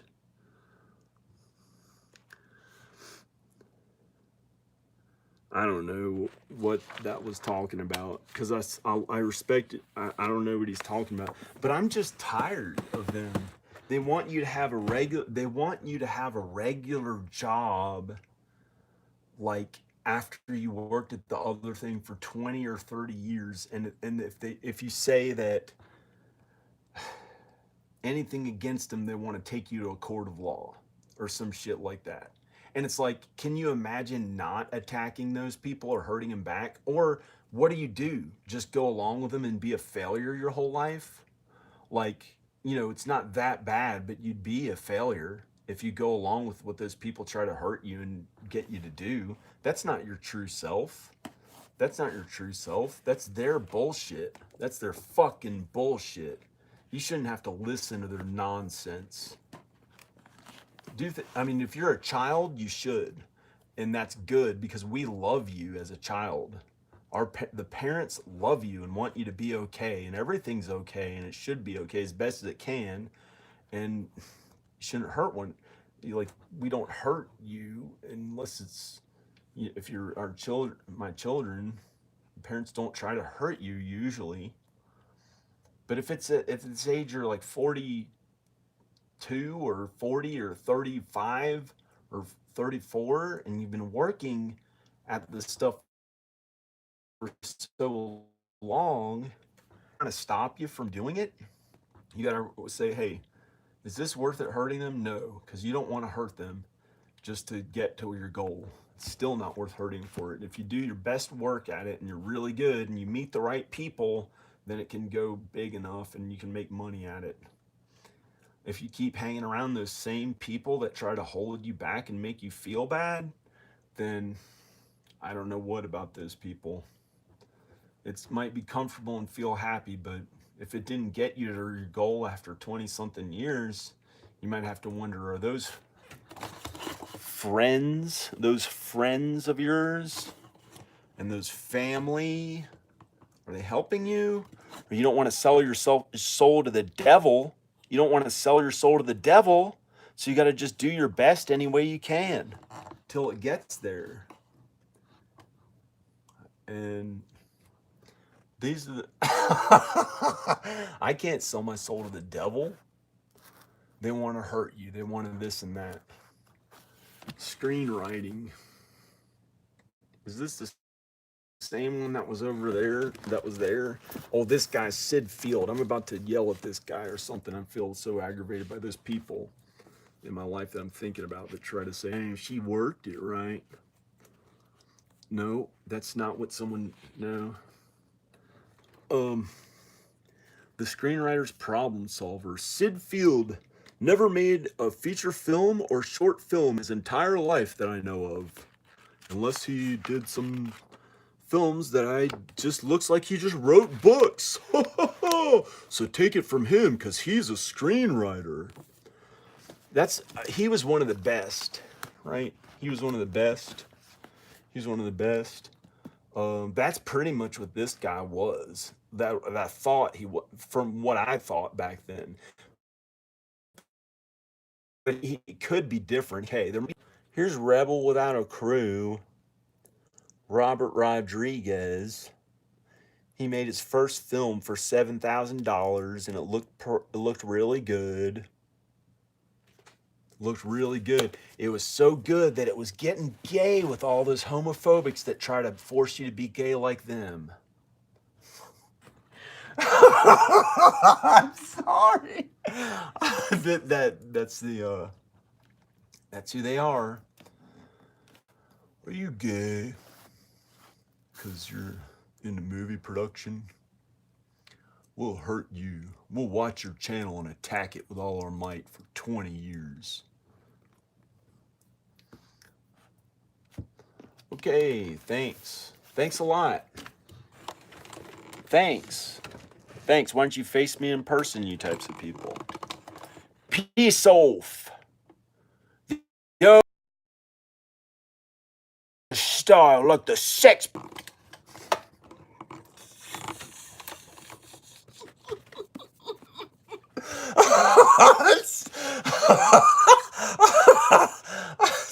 Sorry.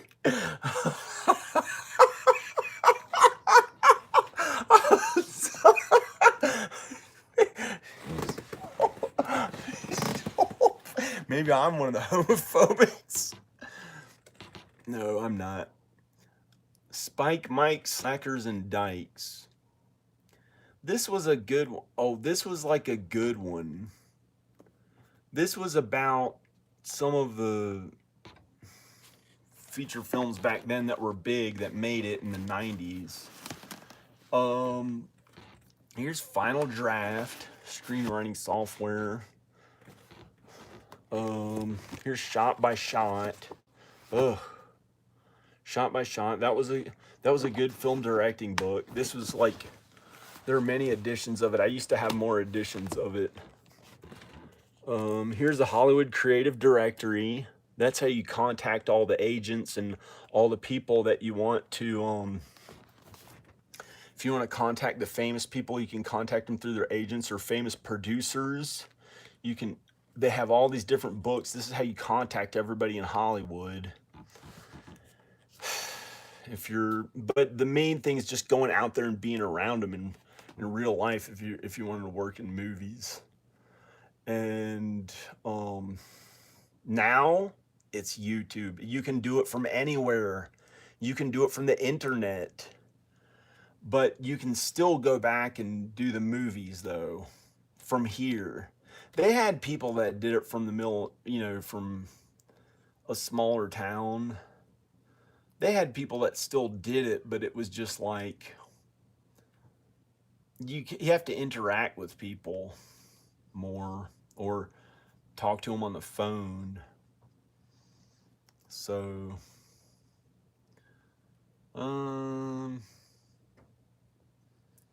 okay, that's the whole video. Oh wait, any ideas what agencies take new talent?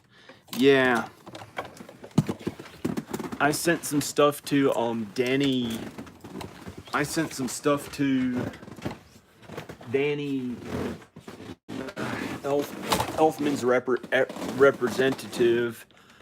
Sent it to all the agents that work for one of his representatives, and that was the only one I wrote to, but I was trying to write to all of them, and I just don't want to go out there, and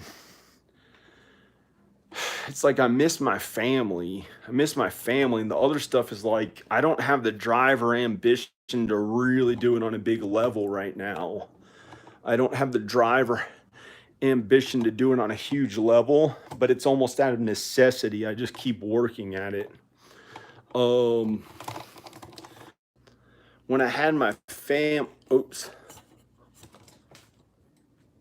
when I had my family, I was happy inside because I had them to talk to, my son, my other son, the woman I was married to.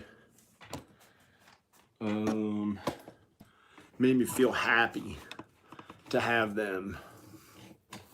I don't know. I don't know what it said. Well, it sounds like you have plenty. And nothing really makes up for the happy family I had with my kids and being married, unless I can't imagine. I'd see the thing is that when I can't just go for random women and get excited about that, because I think about them and I look at somebody that looks good and then I'm like, no, it just seems wrong. It just seems wrong to give them attention, to give one of them attention. And it just seems wrong I don't know. Maybe I'm not. No, I mean, I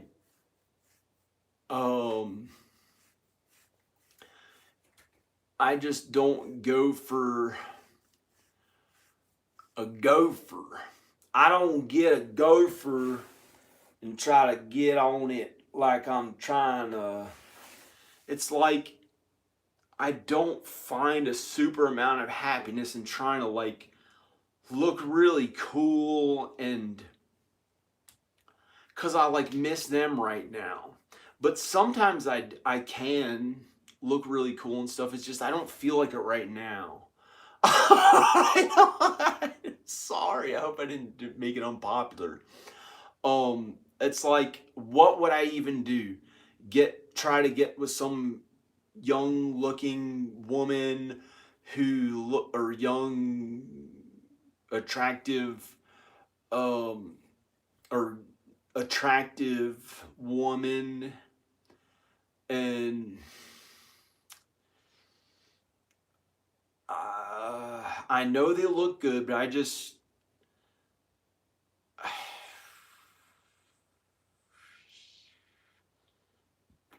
want to have my family back. That's the main thing, is I just want to have my family back.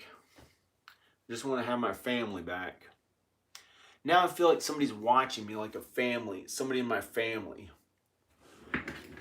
Somebody in my family. If I've tried to flex, here, you want to know what's going through my mind? Try to flex my muscle, try to make this look small, like like a really old person, and this look fat.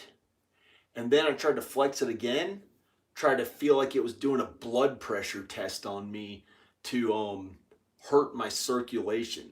That's what my family made me feel like, because it felt like one of them was watching me in my mind, but I don't know for certain if that's true or not, but that's what it felt like at that moment. Because there's no way to prove if you can communicate with someone on the other side of the video while they're watching it. However, you can almost prove that by saying there's certain thoughts that I can pick up on that other people out there are thinking of. But you can't prove that. I've tried my whole life to prove that there's some sort of a sixth sense, and I think that some people just say that's crazy. So I don't believe in any of that. So it's like, it feels like I can't even flex my muscles or show my body at all, because it feels like there's someone from my family, like my parents, not my wife or my ex-wife, not all them, and kids, but it feels like somebody in the family I grew up with, who I can never really feel that confident in my appearance around, unless it felt wrong. Like, around all those people growing up, and in my 20s and 30s, around all my family, like my mom, my dad, usually my sisters, but not as much my sisters, and the other family from New York, it was like I always felt kind of awkward and bad, and didn't get to feel really good and happy inside being myself, unless it was around maybe my grandmother Noni or a couple of other people here and there. But it was inappropriate to look like those really cool people that I saw growing up on stages that were famous. Like those rock stars that took their shirts off and they had, like, you could see all their muscles and stuff like that. It was like not allowed for me to feel that way and feel good about being myself in that way around any of my family growing up, or ever in New York around family, or at my home, especially at my home around my parents. My mom overfed me and put a shirt on me so I'd be a little heavier, but she helped me to be healthy. She helped me to be healthy. She got me to eat vegetables and stuff like that. That's really actually healthy, fruits, vegetables, and water and stuff like that, instead of just eating really bad for you foods. But it gave me an incentive to work at it later in life and prove to all those people growing up who made me keep my shirt on when I felt like a fat kid, that I was actually cool and like the best looking ones of all of them. And so it's like I had to prove that, and it gave me an incentive to keep working at it and have something to prove. But I think that can be very dangerous when someone is towards others. It can hurt others if you have some big thing to prove, and it's not even necessary to prove it at all. You can just, hey, you have plenty of money. You can stop getting all the tons of money. You can just retire. You can be happy. You can work on a new career that you really enjoy, like music, like playing guitar, or being in shape, or some amazing thing that you could have only dreamed of. And now that you can retire, they can like retire and they don't have to keep proving something to everybody and being like, anyway, I don't know what those theories are and stuff, and if it's for sure real or not, but that's like what the stuff is that I deal with in my family and friends. I'm going to see what the chat is. He took off. Al took off. Very annoying feeling to me. Very annoying feeling to me. Felt like it was going to kill me. Felt like it was weakening me physically and going to kill me. Having him at my house. I don't know why, just felt like he was, I don't know what it was. It just wasn't working at that time. Maybe one day it'll work again, but there's a lot of pressure on me to not have him at my house because he kind of costed money and he's just some older man. He's not a woman that I'm in love with and not my family. That's my small family or big family. That's my children and the woman I love. And it was too much. It felt like he was some coffee shop jerk trying to look cool, like his face looked young and he was still cool, and being like an somewhat kind of evil, mean, not evil, but like mean jerk in my own house. And it was hurting me. It felt like it was hurting me. And it was like, he's not he's not usually that bad.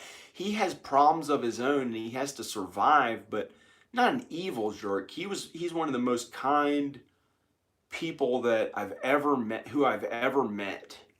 He's one of the most kind people who I've ever met. It's just something was really annoying me and making me feel like it was starting to give me physical problems that I had never in my life had. Never in my life had to worry about. And it was starting to worry me. It was starting to worry me. It was starting to worry me. It was like things that appeared to be physical problems when you could see me in real life. It felt like, I'm not sure if he was or not, but it felt like in all his mannerisms and every way he talked and used little, it felt like he was, it felt like he was attacking me by taking my resources. It felt like he was attacking me by taking my resources, and it hurt me. It felt like it was hurting me, but I was just picking up on ways that it wasn't physically hurting me. It was like he was taking my resources and it made me feel bad. That was the only main problem, was that he was taking my resources, so it felt like it was hurting me in ways I couldn't quite. It was just, I don't know how to describe it. But if there was some way he could come over here again, I may consider it. But I'm kind of afraid to let him here now.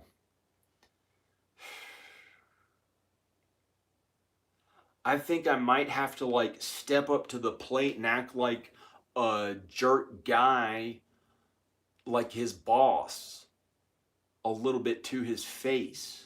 I don't know, just for it to be appropriate for the way that he's not paying much money here, and the way the place looks really pretty good now. It looks, and I don't know if that's appropriate or not. That's just not me to be that way. I'd rather get along with him as a friend, but it felt like it was like killing me or something.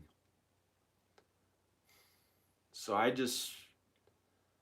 unless that goes away in time and then it feels okay again, I think there's a pressure on him to have to get a regular job or some sort of a job, that people are pressuring him, that watch some other people that watch the videos or who may be in my family or people that we know, and they saw us as this happy-go-lucky, friendly team, who are kind and somewhat liberal seeming, and they attacked us. I think put us under a lot of pressure and tried to kick him out and send him out of my house and turn him kind of like mean against me, like attacking me as his only way to feel good.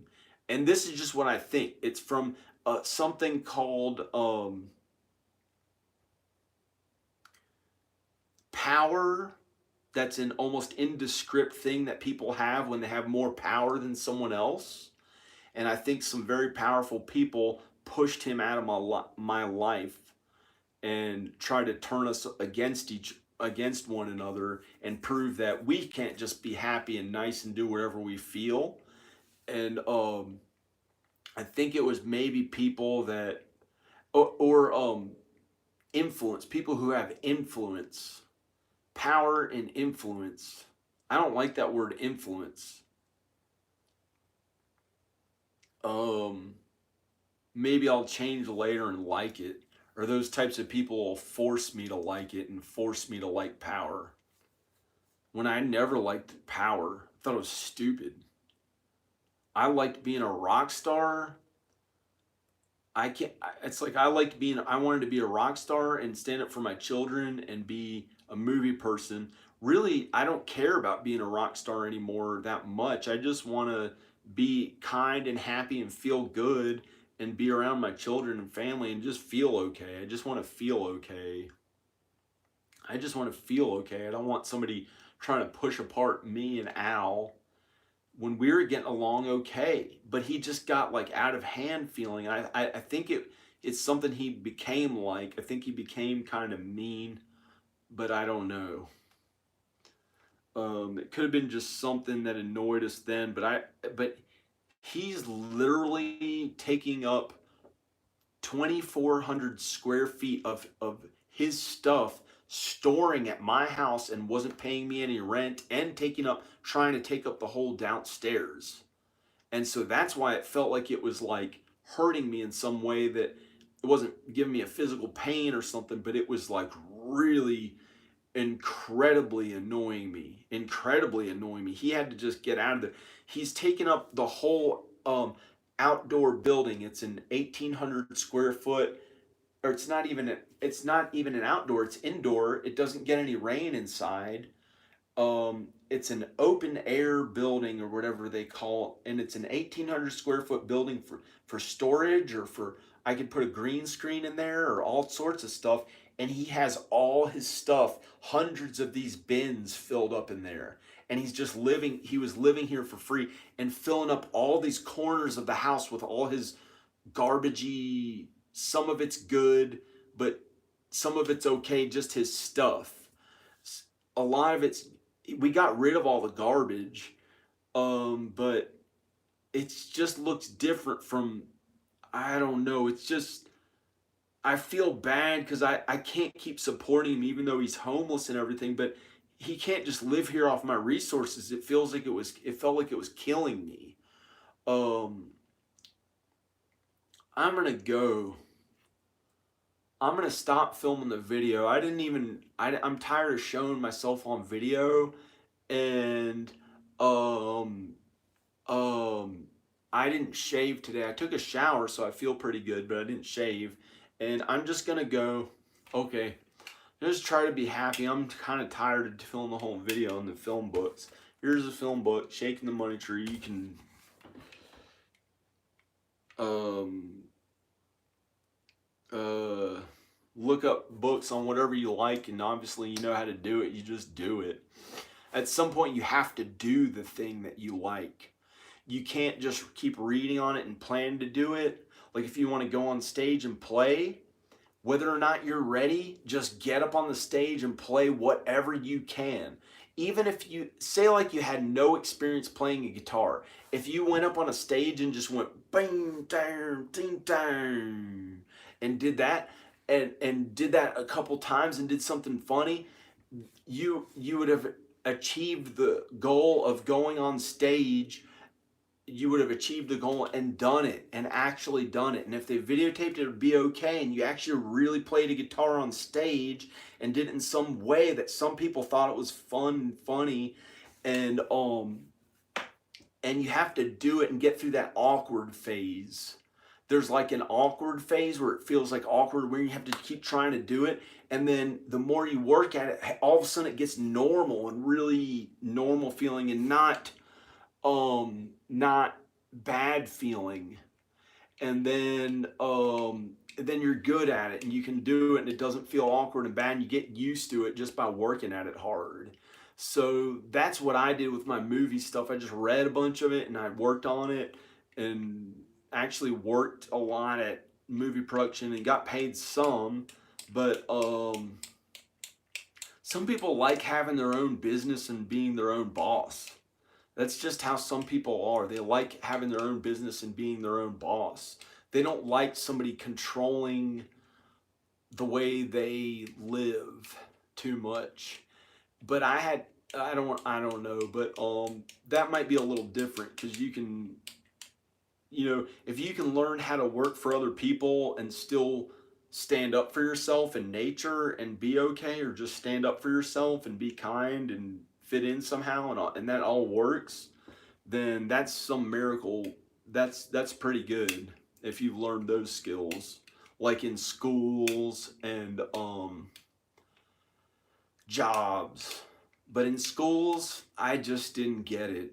I was never good at it. I could not, you know, most of the time. Some of the time I was. But if I liked something like filmmaking or art or creative writing or some of the math or some of the chemistry or different subjects, if I liked it, then I was really good at it. If I didn't like it, it just felt awful, and sometimes so awful I didn't even know what they were talking about, and I just didn't like. I like tried my best to concentrate, and I would just look out the window and I'm not even know what and like think that they're looking at my face when I was younger. I didn't know. It's like I tried my best, but I still made pretty good grades, and maybe I'm just not remembering the way that I was so good at it. Maybe I'm just looking at it in the wrong way, and maybe I was actually really good at it. Maybe I was actually really good at it. I don't know. Who cares? That was like a long time ago, and everyone has problems with that stuff growing up. So maybe it wasn't that big of a deal. Maybe it wasn't a deal at all, or it was just a or big deal or whatever that means. I'm gonna go. This was fun, but it's like I just want to get my family back and be married, and I can't hurt these sunglasses. I try to never hurt anything that's mine, because it's like my hard work that I have to try to save money every way I possibly can. I'm wearing some old shirt I found. Like, I haven't bought clothes in a long time. It's like I try to save money, keep working towards having more money. Sometimes it feels like it's never enough, but I guess I'm enough. I guess I've done enough, and I can rest. Don't always have to work at stuff.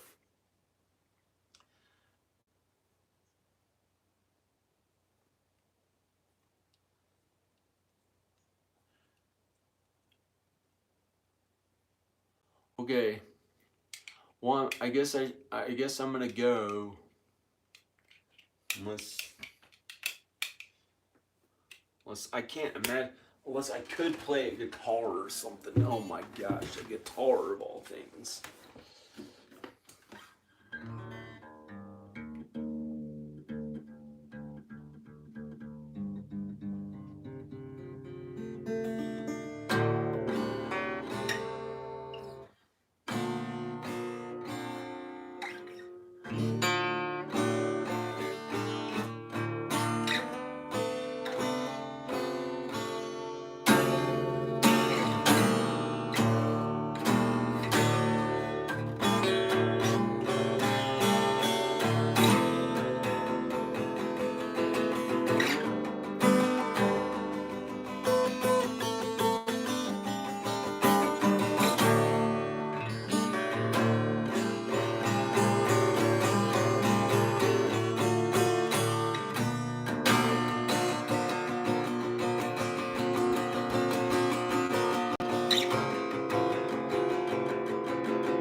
there's a song.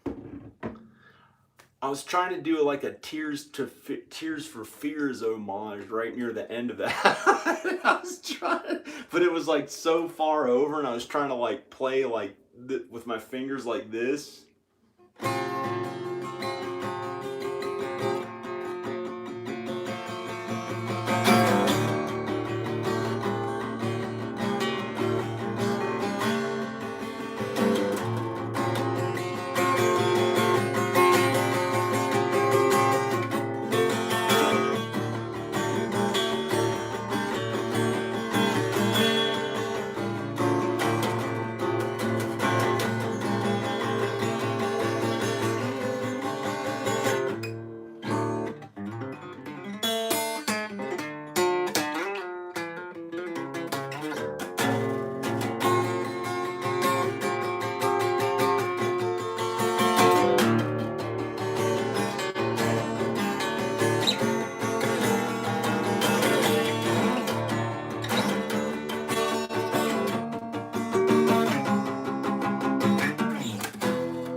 Maybe that could be like made into some musical feature film or something. But that's what I did, was I like worked on film and music, and just with film just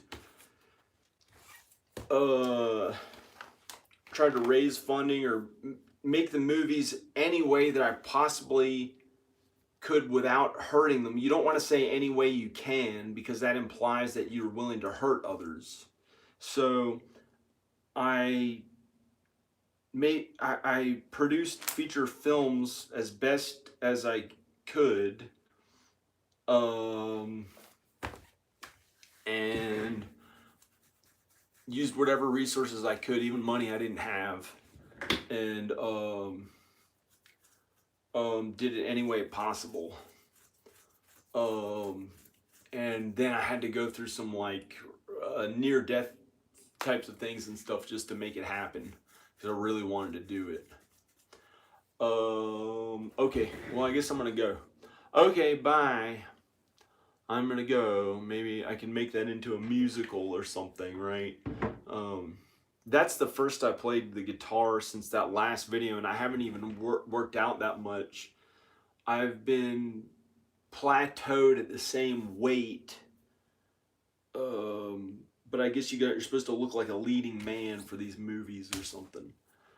If you want to start, if you want to be the actor and look cool. Or you can just look like a different character, like a character actor, unless you don't like that at all.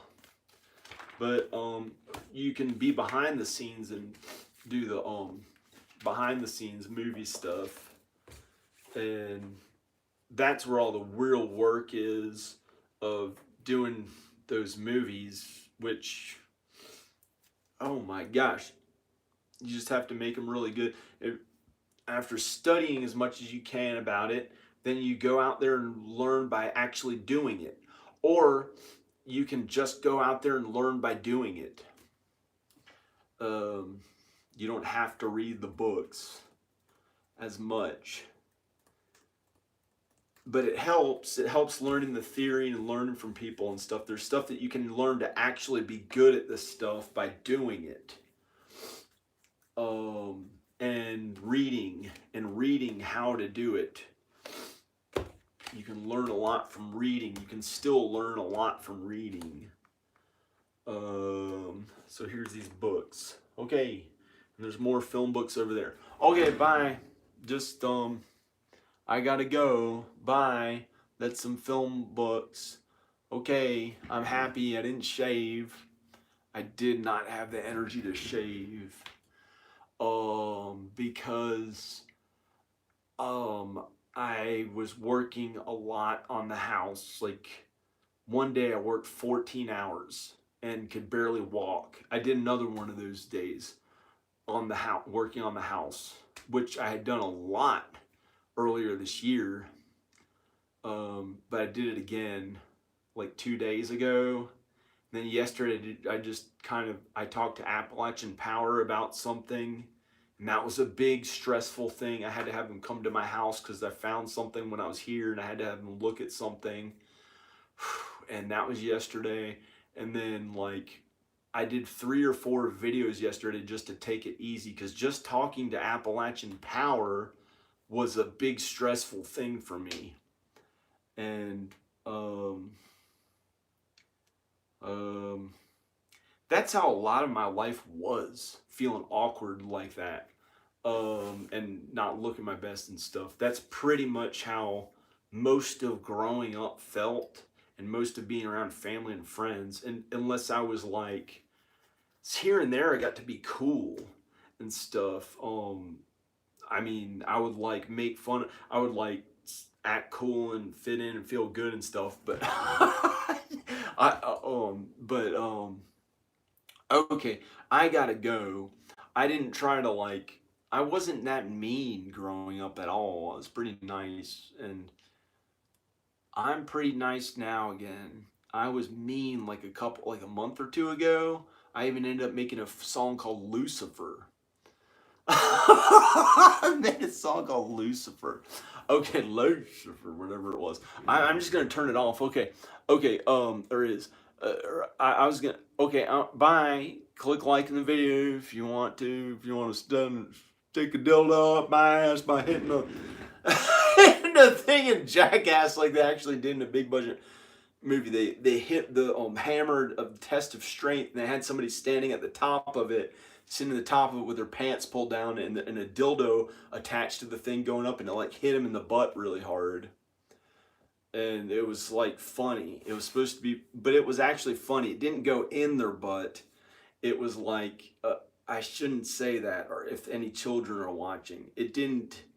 They don't. Oh man, gosh, that's a PG-13. That's a PG-13. The whole thing was like G, but some things were PG-13. But that's allowed on YouTube here and there, because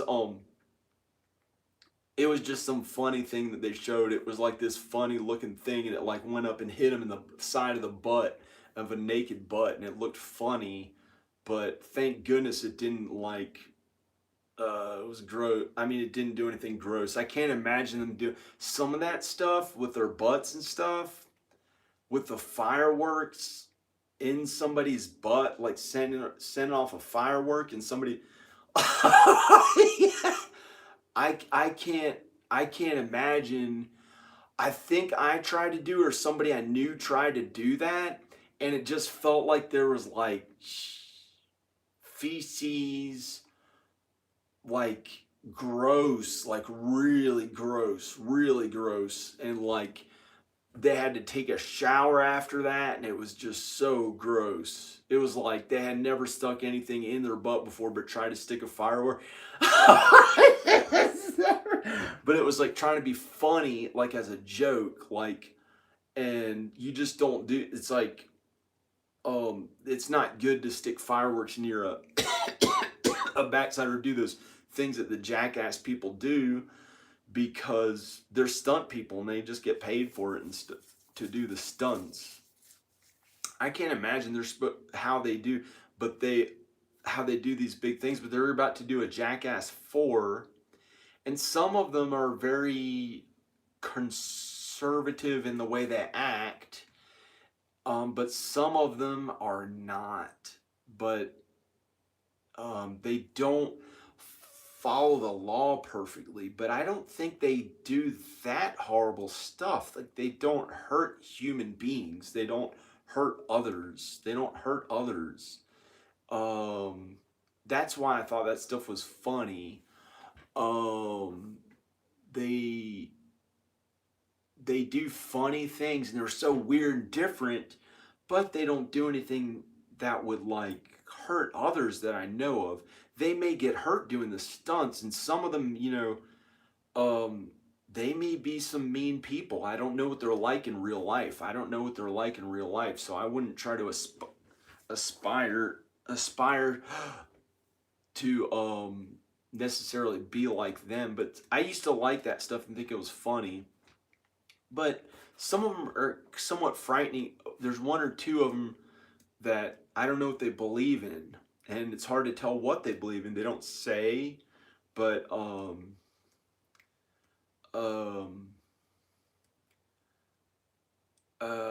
I didn't do those types of movies. I didn't do those types of movies in the movie book stuff. I did a couple pranks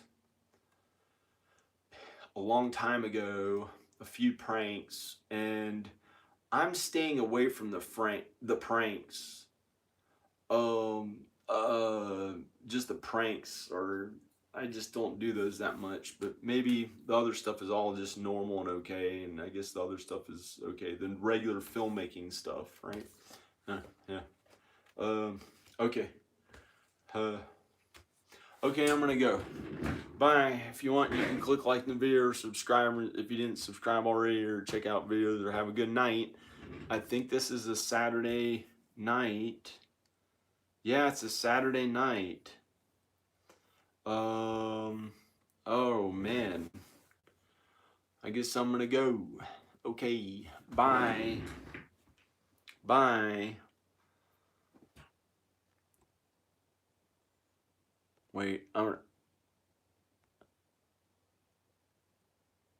yeah, prank videos backfired. Have you used FL Studio? I don't know what that is. Jackass movies, hello. Where's Alabama? I don't know. Hands down. Steven Spielberg, George Lucas, Ivan Kirchner. Play the lottery. No. Maybe. Yeah, maybe. Maybe I should after. Maybe I should give it a try. Hi, John. Who are your favorite top 3 film or TV directors? Top 3 film or TV directors. Me, Danica DeCosto, and Corey Greer. We're all friends. I just would stand up for us. I don't know who else. Those big directors, Steven Spielberg, stuff like that. I don't know. Steven Spielberg seems like an okay one. George Lucas, maybe. Yeah, George Lucas. Myself. I don't know. But I'm not that big. I'm pretty good. Are you playing drums? No, I don't. I'd have to. If there's a way I can make money at it, I would, from home. I'd consider becoming just like really into drums, really into playing drums. Okay, I'm gonna go. I don't know why my hair looks so weird. I'm gonna turn this thing off. Okay, I'm gonna go. Okay, bye. Bye. Bye. Oh, there's tons of people on here, kind of. Okay, yeah, bye. Just in the nick of time to say bye to everybody. Bye. Bye. Space aliens. Yeah. That'd be a Roger Corman. That'd be one of these Roger Corman movies. And my movie. I think I quoted, there's something like that in my movie. Bimbos from out, something, space aliens. Okay, bye.